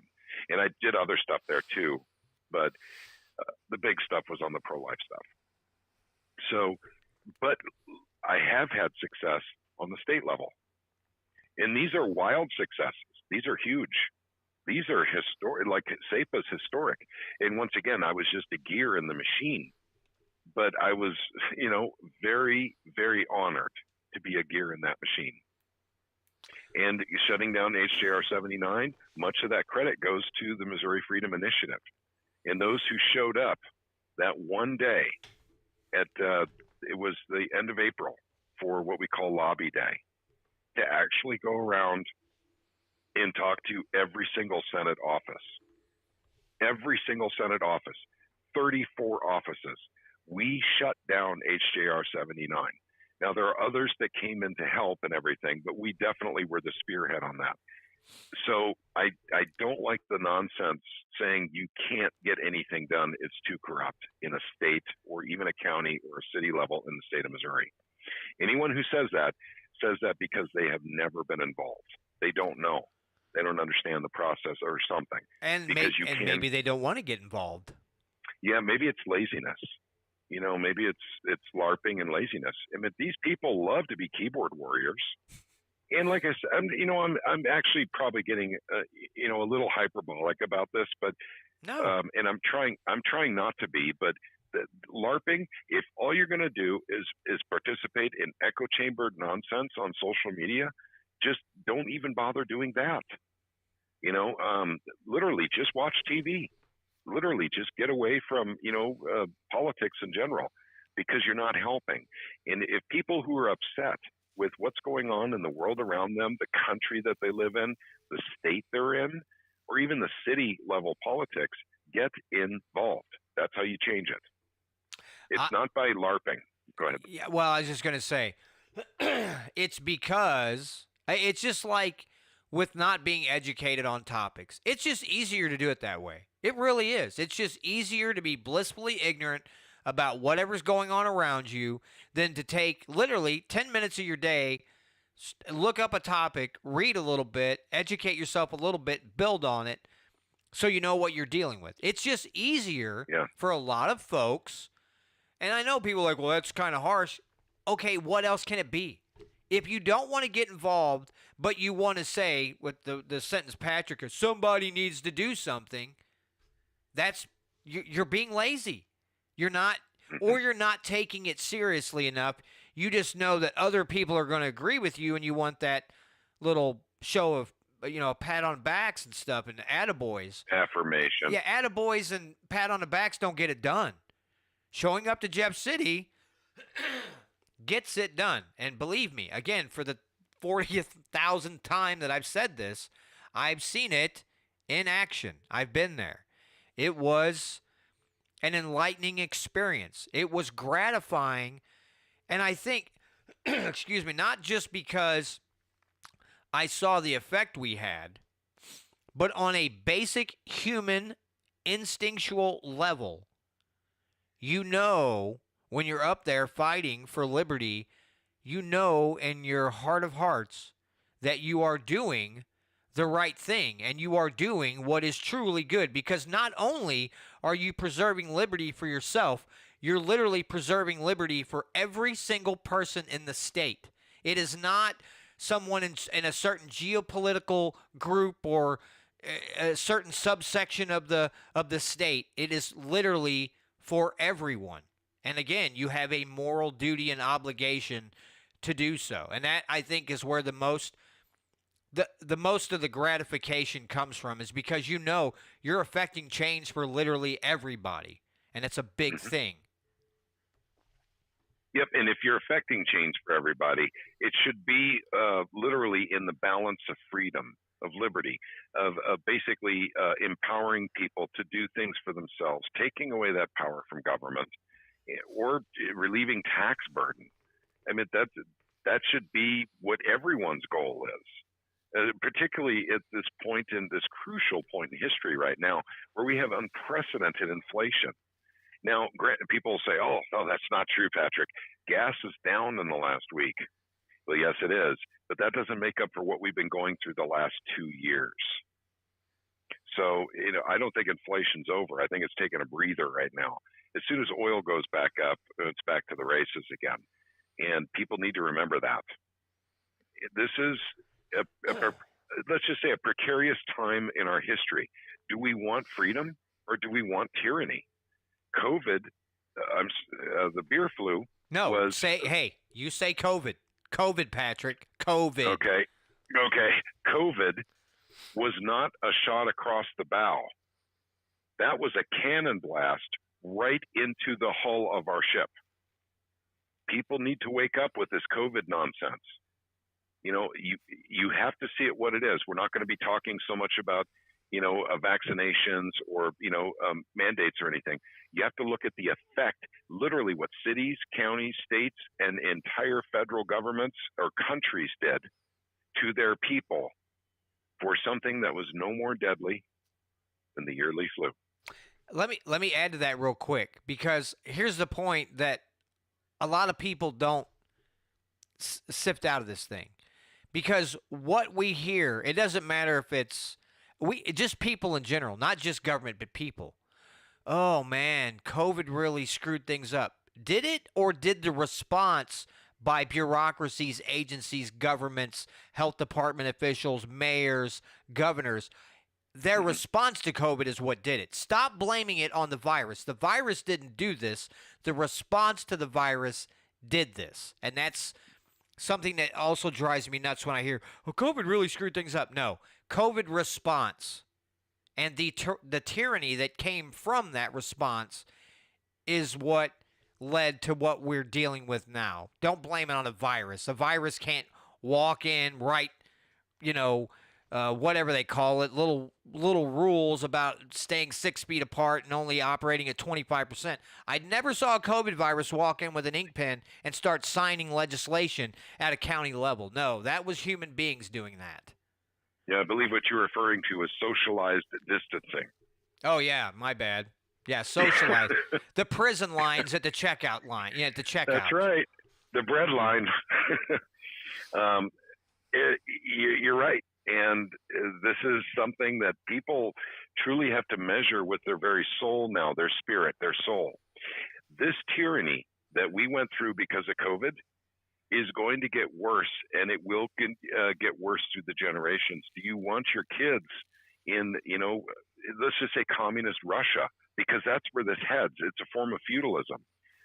That's where this goes. It is the logical conclusion based on the response of COVID. If that's what, you want for yourself and your kids, basically by all means do nothing because it's happening, in your government.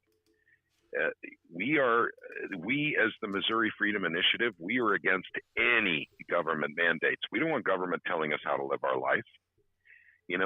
That's not the purpose of government anyway. The purpose of government is to protect your freedoms, not to tell you how to live. It's the exact opposite.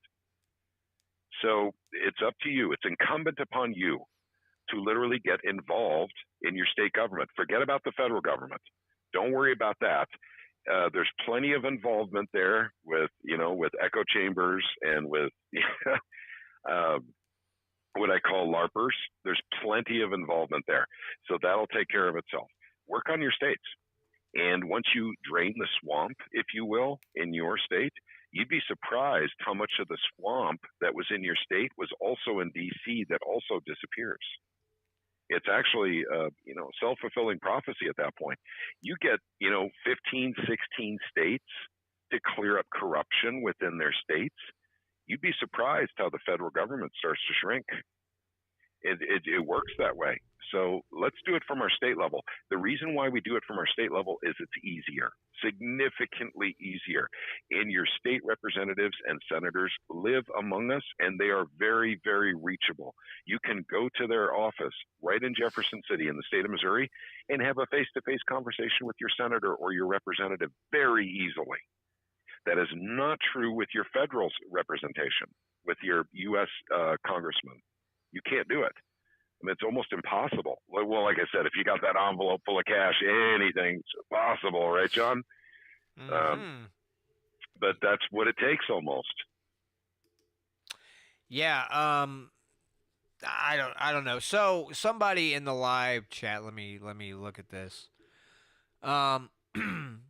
They wanted me to ask you about the DARPA COVID study. I don't know. This John Grady asked. I actually don't know what he's speaking about. Maybe I do, and I just don't realize it. But the DARPA COVID study. Okay, and I do believe that John Grady sent me some information on that, but and I apologize, John. The last week I have been very, very busy. Trust me on this. Some folks know, some folks don't know, but I've been very, very busy working on all kinds of stuff having to do with Missouri. And I've not been able to really get into emails or a lot of texts. And so people forgive me, please, if I've not responded to your emails or your texts. I just have a lot going on right now. But I'm not familiar with that study. Okay. Fair enough. So, yeah, I'm trying to think of any other topic that I want to discuss because I wish I didn't have to freaking go to work tomorrow. This sucks. But I've noticed that work really, really, really starts to interfere with your personal life. And I don't know if it's just me that's seen this or if anyone else has noticed that.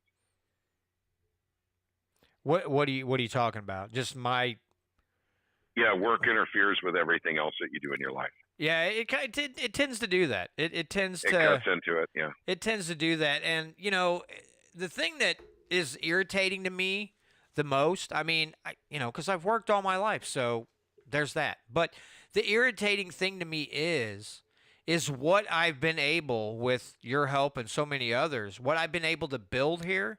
It's taking away from this. That's what irritates me the most. It takes me away from this. It hits me too, and in fact, I spend more time doing this than I probably should, and it does hurt financially. But it's really critical stuff that must be done, and but at the same time, I have to be realistic as well, on how much time can be spent on it. So the more people that get involved, the less time people need to spend doing it. So basically, that's just a sheer numbers game. So what would be really wonderful, think about it for a second. There is one group on Facebook to deal with COVID-related issues in the state of Missouri. It's called Take a Stand Now, Missouri.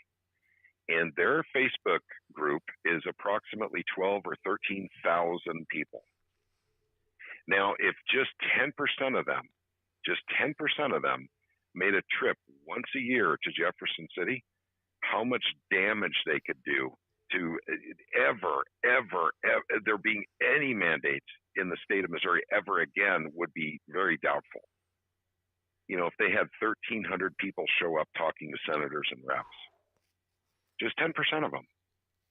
But I don't see that happening. They're LARPers.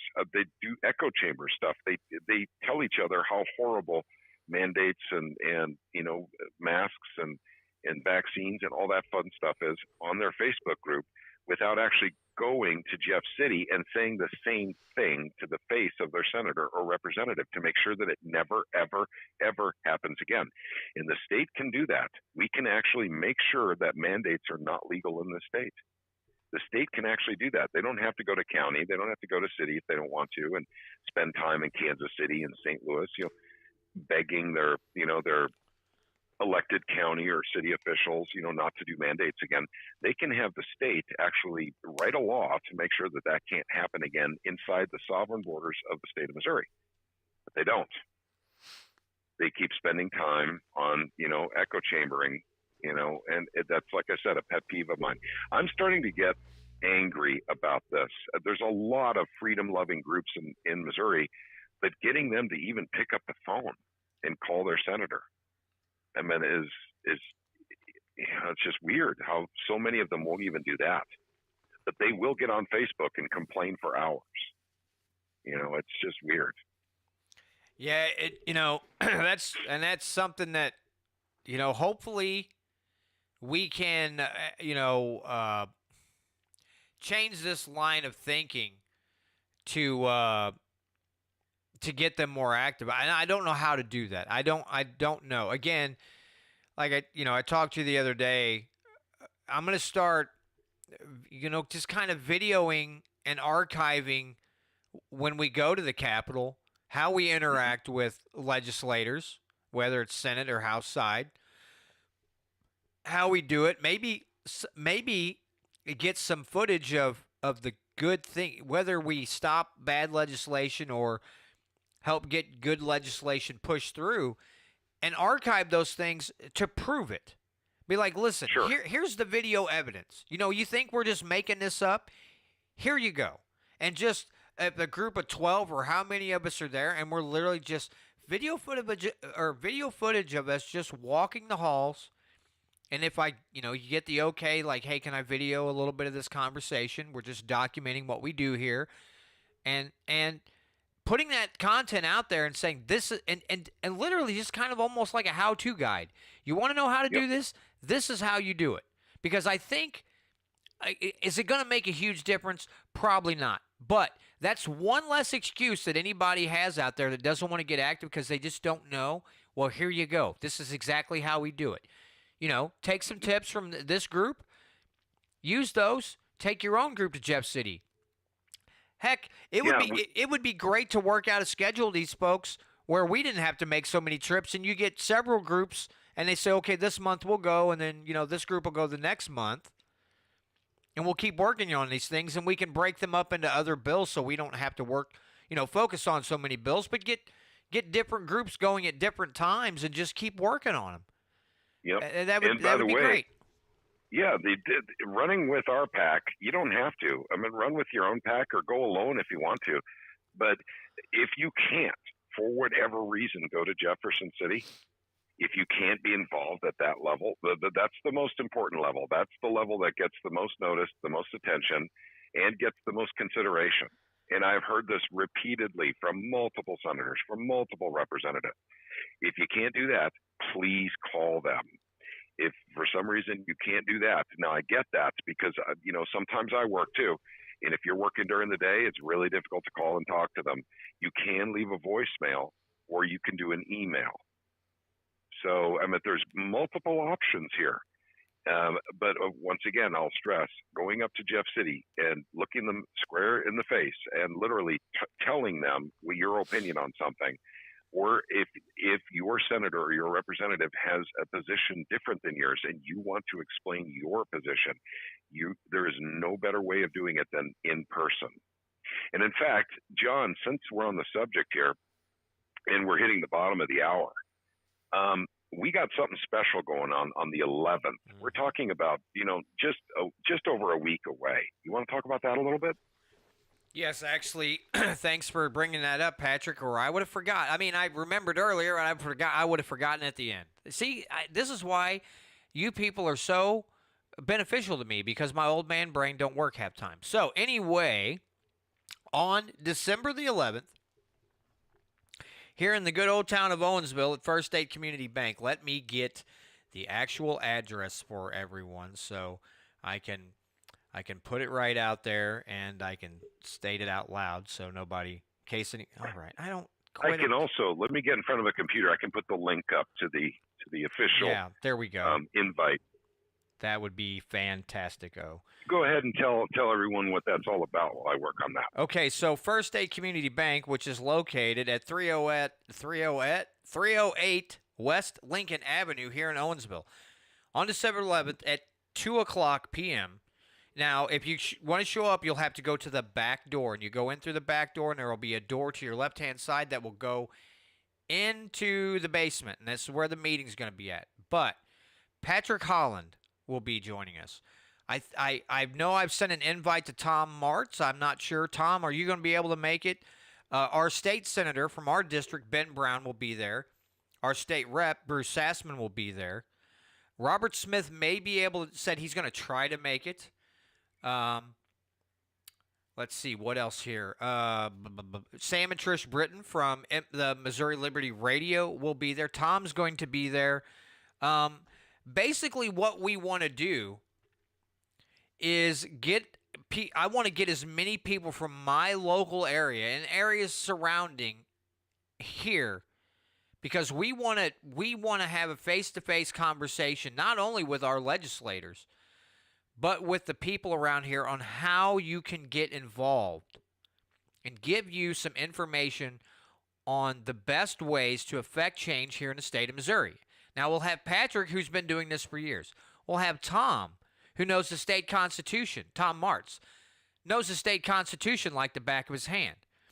We'll have Sam and Trish, who have been running a network for years promoting freedom and liberty. And then, we'll be able to interact with this senator and representative.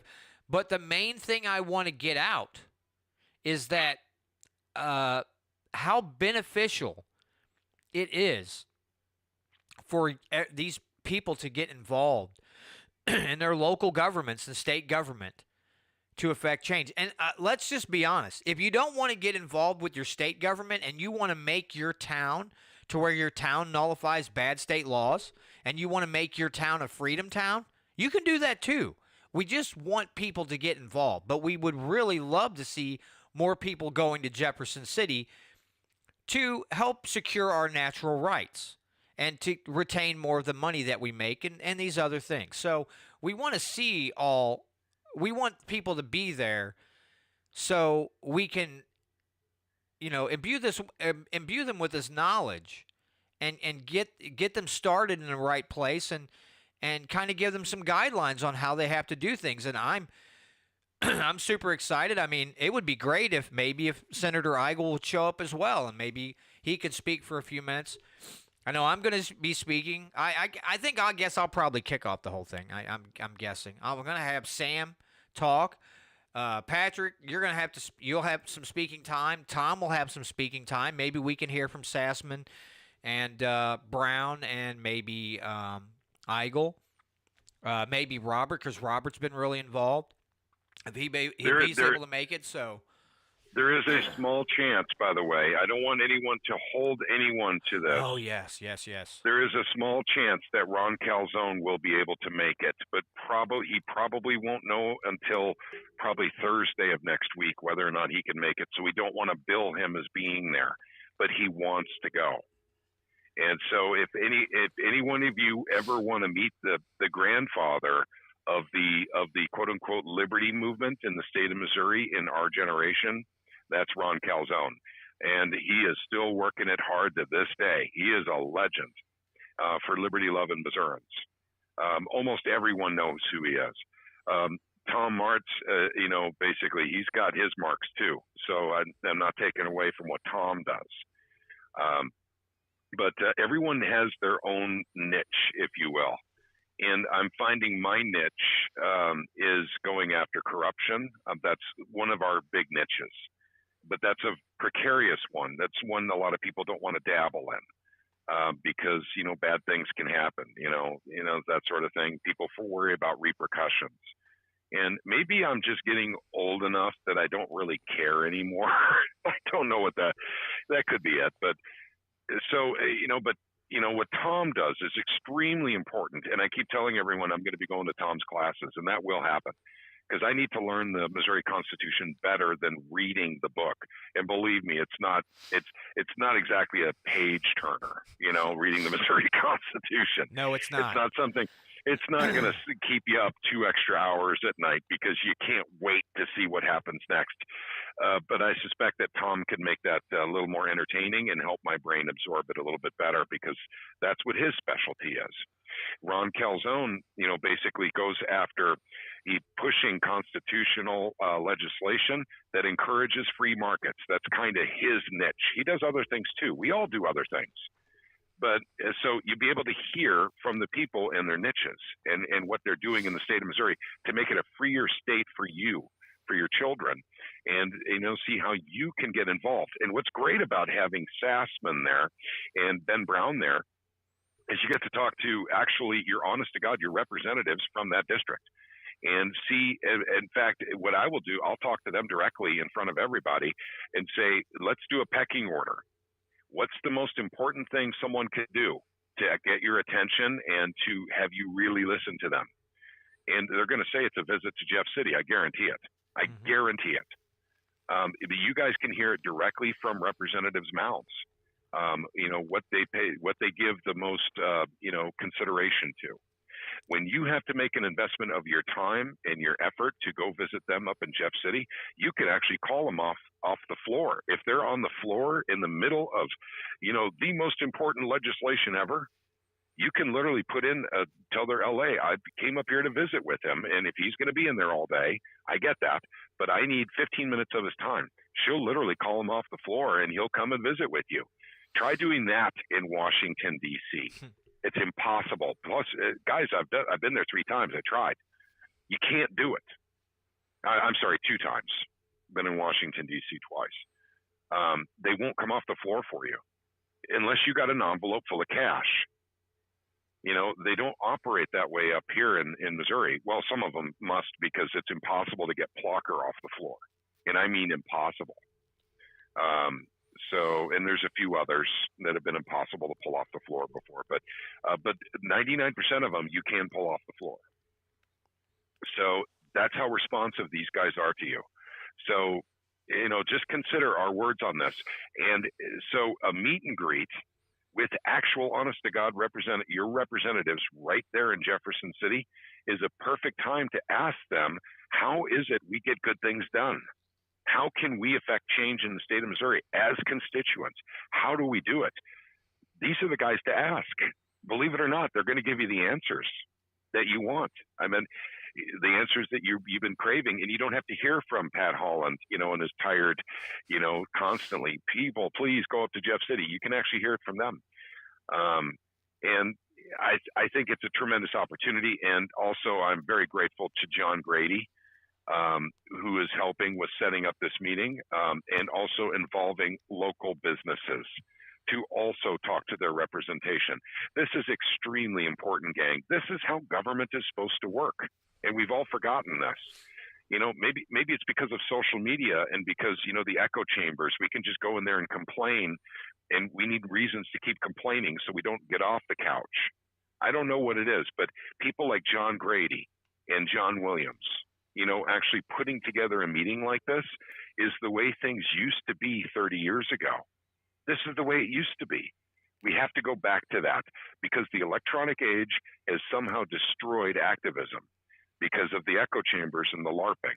I'm sorry, I went off on a tangent. Sorry about that. No, it's fine.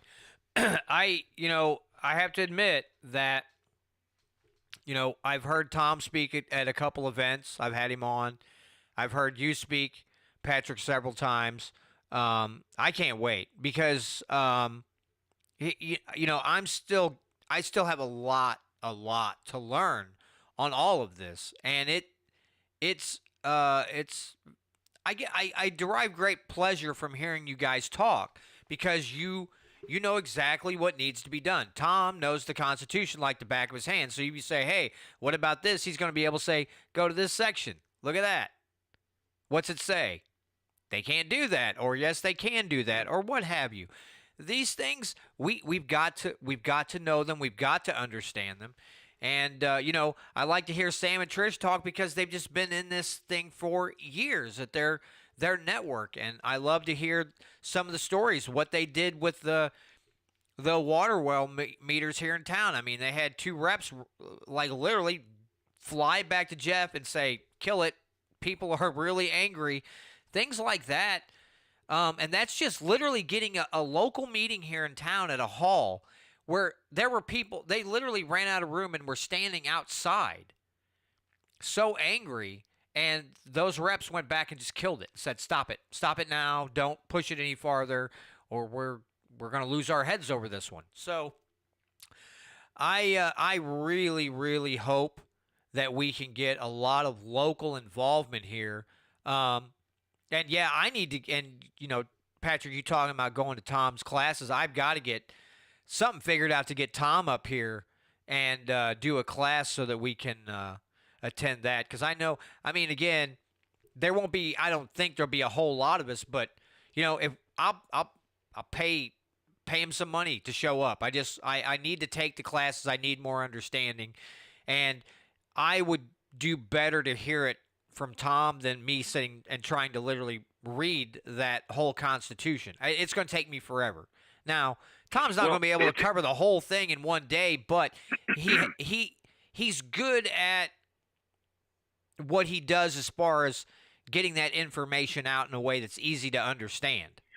Well, and so it's important to probably, actually throw in a prerequisite here, and that is, why is it important for you and I, John, to learn the Constitution? So, because it's a big, thick book, it's got a lot of stuff in there. It's got a lot of useless stuff in there too, and actually more than a lot. It's probably about 9/10 of it is totally useless garbage. But why do we have to learn it? And that is because we're active in politics, and we need to know when legislation that's being proposed by our legislators is constitutional or not, because they're not paying attention. So this is one of the valuable things. When you're active in your state, you should know your state constitution so you can call out oath breakers when you need to. And by going into, by the way, this is important. So this is why it's so critical what Tom does, with the Lock and Smith Foundation. If you want to stop legislation butt cold, if you know it's unconstitutional, you can literally go to a committee hearing at your state capitol and call it out. Literally have a copy of the Constitution with you and cite the section of the Constitution that it's in violation of. Then they have to amend it because it's on the record that it's against the state constitution. So there's extreme value in learning your state constitution. Don't let anyone ever tell you otherwise. Yeah, you got to learn a lot of stupid, useless stuff, but it will come in handy, especially if you're active in your state politics. So I don't know if Tom will be the best to know us. He teaches not only the Missouri Constitution, but I believe 3 or 4 other states' constitutions as well. So he's got a booming business with that. But at any rate, that's why it's important to know your state constitution, and so you can call out oath breakers. Yeah, and I know that's on Tom's agenda. I know that's on your agenda to literally every bill that comes through that breaks, does not uphold the Constitution, doesn't follow the Constitution. Call it out. Call it out. Say this is where it goes against the Constitution. Make these things known. Because honestly, if we don't, or I shouldn't say you guys aren't doing that, there aren't going to be many other people that will do it, that are willing to put that information out and go into depth on why and how it goes against the Constitution. Those things are, vitally important if people are going to, and, again, as you mentioned, Patrick, it's vital knowledge. So just going to Jeff City, maybe we see a bill that we think is great, but it actually violates the Constitution. We have that knowledge to go forth and go up there and go, hey, you might want to amend this because this is unconstitutional. Yep. So it helps us in our endeavors as well when we visit the Capitol. Sure. And if you want to write your own bill, you need to know the Constitution too. That's an important aspect to this as well. Yeah, absolutely. And that's, I'm just going to let folks know that I am putting it on my agenda at some point to start working, find somebody, which I think, Pat, you mentioned Chris Sander today. Is that who he was? Chris Sander. Yeah, yes. That I'm going to be trying to get in contact with him and start trying to nibble away at licensure in the state. If I can start with something like I said, hair braiding and, cutting hair and doing nails and things like that. I'm just picking that because I've heard so many stories in, metropolitan areas where some gal's just trying to braid hair to make money and they come in and throw a fit, and we got to take so much of a course, and you don't have to pay as much, but you still have to take this abbreviated test. I want to get rid of those things. And excuse me. So that's something that has peeved me off enough that I'm going to see if I can work with Representative Sander and see if I can't get his help in working on a bill. And then, again, not just going in there and go, let's end all licensure, because that's going to come to a dead halt. But if we slowly start chiseling away at those licensure things and those statutes, we can really, this is where now I know it seems like, well, that's more for people maybe in lower income. So what? It still crosses all, it doesn't matter how much money you make. If you wanted to start if you're a gal wanting to start a salon, even if you made $60,000 a year, you still could own a salon without having to go through all this BS and spending $13,000 on school. So it is for everyone. Therefore, it is constitutional as long as the bill is written correctly. So I am going to be working on that in the not so distant future, because that is one of my pet peeves. As far as if you're truly free, then you shouldn't have to ask permission from the government to start a business. I'm telling you, Ron, you're right there. John, you're absolutely right. Somebody needs to do something. I guess that was kind of a joke. Yeah, I know. That was a joke. I guess. You know what? I'll do it. I won't even say. I am not going to get in the echo chamber and go, well, here's something that someone should do. Someone should write a bill. I'm going to see if somebody will actually help me write the bill, and see where we can. This is something that fascinates me. and it's another thing for me to learn in this process because you've kind of been a part of that and I have not yet, and that's something that I really now I don't ever intend to get into like this really complicated stuff. But the Uh, simple chiseling away, I would love to get involved with some stuff like that. sure. And there's so many facets of everything that needs to be done on a state level. I'm glad there's lots of groups because, gosh darn it, Ron Calzone can't do it all. Tom Martz can't do it all. Pat Holland can't do it all, and John Williams can't do it all. We need more people, and if you have more people chiseling away at different aspects of right grabbing bills, that are going through the legislature, stopping them and promoting bills that bring freedom back. If we had tons of organizations and tons of people, I mean, we could hit every single aspect of everything all the time. But once again, it's just there's only so much time someone has. They usually have a cause, something that's really important to them that year, or they might be a single issue based organization. Our organization is not that. We are not, based. A lot of people assume that we're just about firearms. We're just about, the Second Amendment, the natural right to self-defense. That is a big part of us for sure. But holy mackerel, we go way beyond that. We go into natural rights basically the constitutional rights that we have, the first 10 amendments of the Constitution. We're very much into all of those, protecting all of those. The ballot initiative was part of that. SEPA was part of that. And we're going to support Bill Eigel's gold and silver bill like crazy.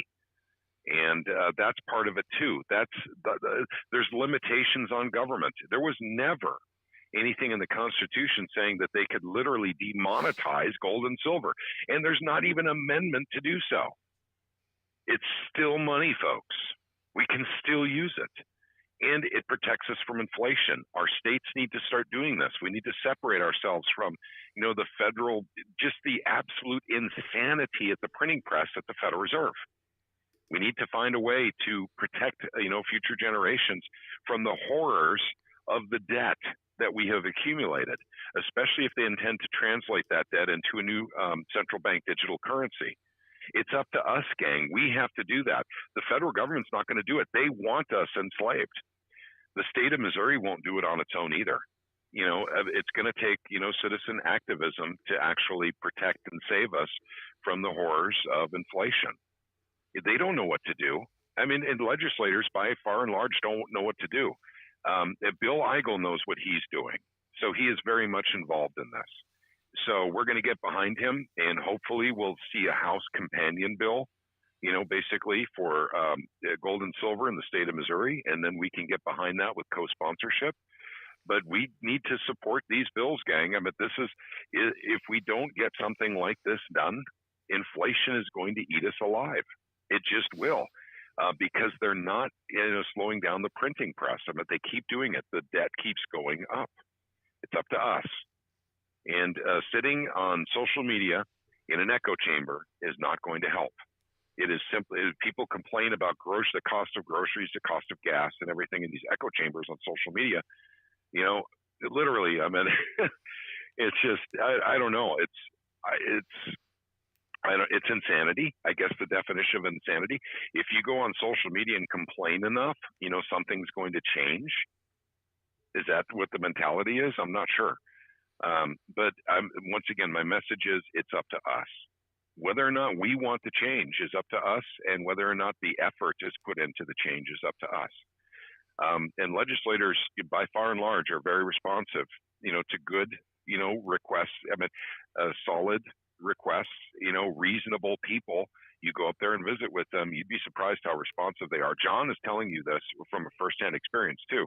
So it's not just, hey, Pat's been doing this for years, he's respected up there, which I'm not. By many people up there don't like me a whole lot because we do expose corruption. And so some of them don't like us for that reason. But John will tell you, they were quite responsive. We changed minds in real time when they were trying to take away our ballot initiative in the state of Missouri. There are better ways to fix our issues than to literally just take away the ballot initiative. There were much better options, but Dean Plocker in the House wouldn't let any of them on the floor. So no one knew about them. He was holding them back because he wanted the draconian take away the ballot initiative option, the nuclear option, if you will. And I went on a rant again. I'm sorry, John. No, it's absolutely fine. I just got to getting ready to wind the show down because I've still got, to edit the audio files and get them uploaded. But I greatly appreciate you coming on. I always look forward to our once a month conversations here on the Missouri Liberty Report. So again, everybody, December 11th at 2:00, First State Community Bank down in the basement. Again, you have to go in the back door. There's quite a bit of parking there. Go in the back door, and then to your left will be a door, a metal door there, and that will take you down to the basement at the bank. And I really would love to see a lot of you there. Meet your state rep, meet your state senator, meet Patrick, meet Tom Martz, maybe Ron Calzone, slight chance. Maybe Senator Eigel will be there. But we're going to have a great conversation, lots of education, and empowering you and helping you to understand how crucial your involvement in your government, literally getting face-to-face with people, getting FaceTime with these people, and conveying a message of things that you want to see get done by your representatives and the others, that you want your liberties to be protected, not regulated, that you want your earnings to be kept and not taxed away. We're going to help empower you and help you understand how crucial your involvement in your local and state governments are. And I think once you hear the message, you're going to feel a little empowered. And I know we got a lot of freedom-loving folks around here. And I think sometimes they just need the right type of encouragement. And that's not going to be for all of them. It might be for a select few. But if we can find some more superstars here in the Gasconade, maybe Franklin, Marys, Osage, county areas, a few more superstars to join us at the Capitol when we go up there. And just add, maybe we can be the gang of 18 or the gang of 24 instead. You think the gang of 12 made an impact? What if you take 24 people? You get 24 people to go along. That's an even bigger impact. When you would literally have to split up into two groups of 12 and walk, one side take the Senate and one side take the House or whatever, or 4 groups of 6, however you want to do it. That will make a huge impact when they see you all standing in a group and then moving in your respective ways to further the cause of freedom and liberty in the state of Missouri for everyone. And I hope to see you all there. Well, Patrick, any parting words before we end the show? Yeah, absolutely. I want to add to what you say. The gang of 20, gang of 30 would be awesome. But what would be really cool is, for instance, a large cluster, like 300 young ladies that need emergency hair braids done up in Jefferson City. I think that would, leave a mark as well. That would definitely be something remembered by, I think, most of our representatives and senators, and because they want to regulate it, so they obviously know how to do it. So I'd like to take, Bill's advice and actually bring some people up there that need emergency hair braids and bring them up to their senators and representatives and see what they can do. If we could ever get that done, that would be freaking amazing. It would be fantastic. But it would be a great publicity stunt is what it would be. It would be. And boy, would there'd be a lot. And like you said, they would take notice. Yep. That means that people are serious. You get a group of 300 ladies up there like, hey, would you braid my hair? Well, why would you ask me to do that? Then why are you, why are you regulating something you know nothing about? To see the blank deer in the headlights look you'd get from them would be, that'd be highly entertaining. But again, Patrick, thanks so much for joining me. Thank you for having me, buddy. I appreciate you. Yeah, and again, December 11th, 2:00, First State Community Bank here in Owensville. We want to see a large gathering, empowering folks to get involved in their government to secure their natural rights. That's what we want to see. So that's going to do it this week, folks, for the Missouri Liberty Report. Don't forget about some of our other great people that we have involved. Sam and Trish Britton at molibertyradio.us, especially on Sunday nights from 7 to 9 p.m. Central Time, off the cuff radio.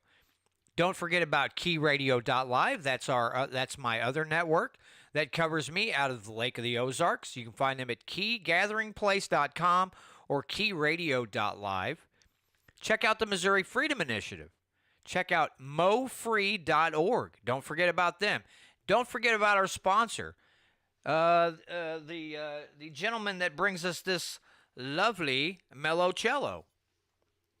And you can find them at slaphappybeverage.com. Now, once I'm done here, I will put all those links in the description, and so that way you can find your way to people who we support and who support myself, because this thing is growing, and I'm happy that you're all a part of it, and I hope to see this keep expanding out, and we make Missouri the best place in the country to live. Patrick, if you got time, you hang on the phone, and I'll talk to you when I'm stopped the recording. You bet. Okay. So anyway, folks, thanks so much. I greatly appreciate everyone who downloads, listens, watches the live streams, your commentary. Appreciate each and every one of you. You guys are making this thing explode, and I can't thank you enough. So take care, everybody, and we'll see you next week.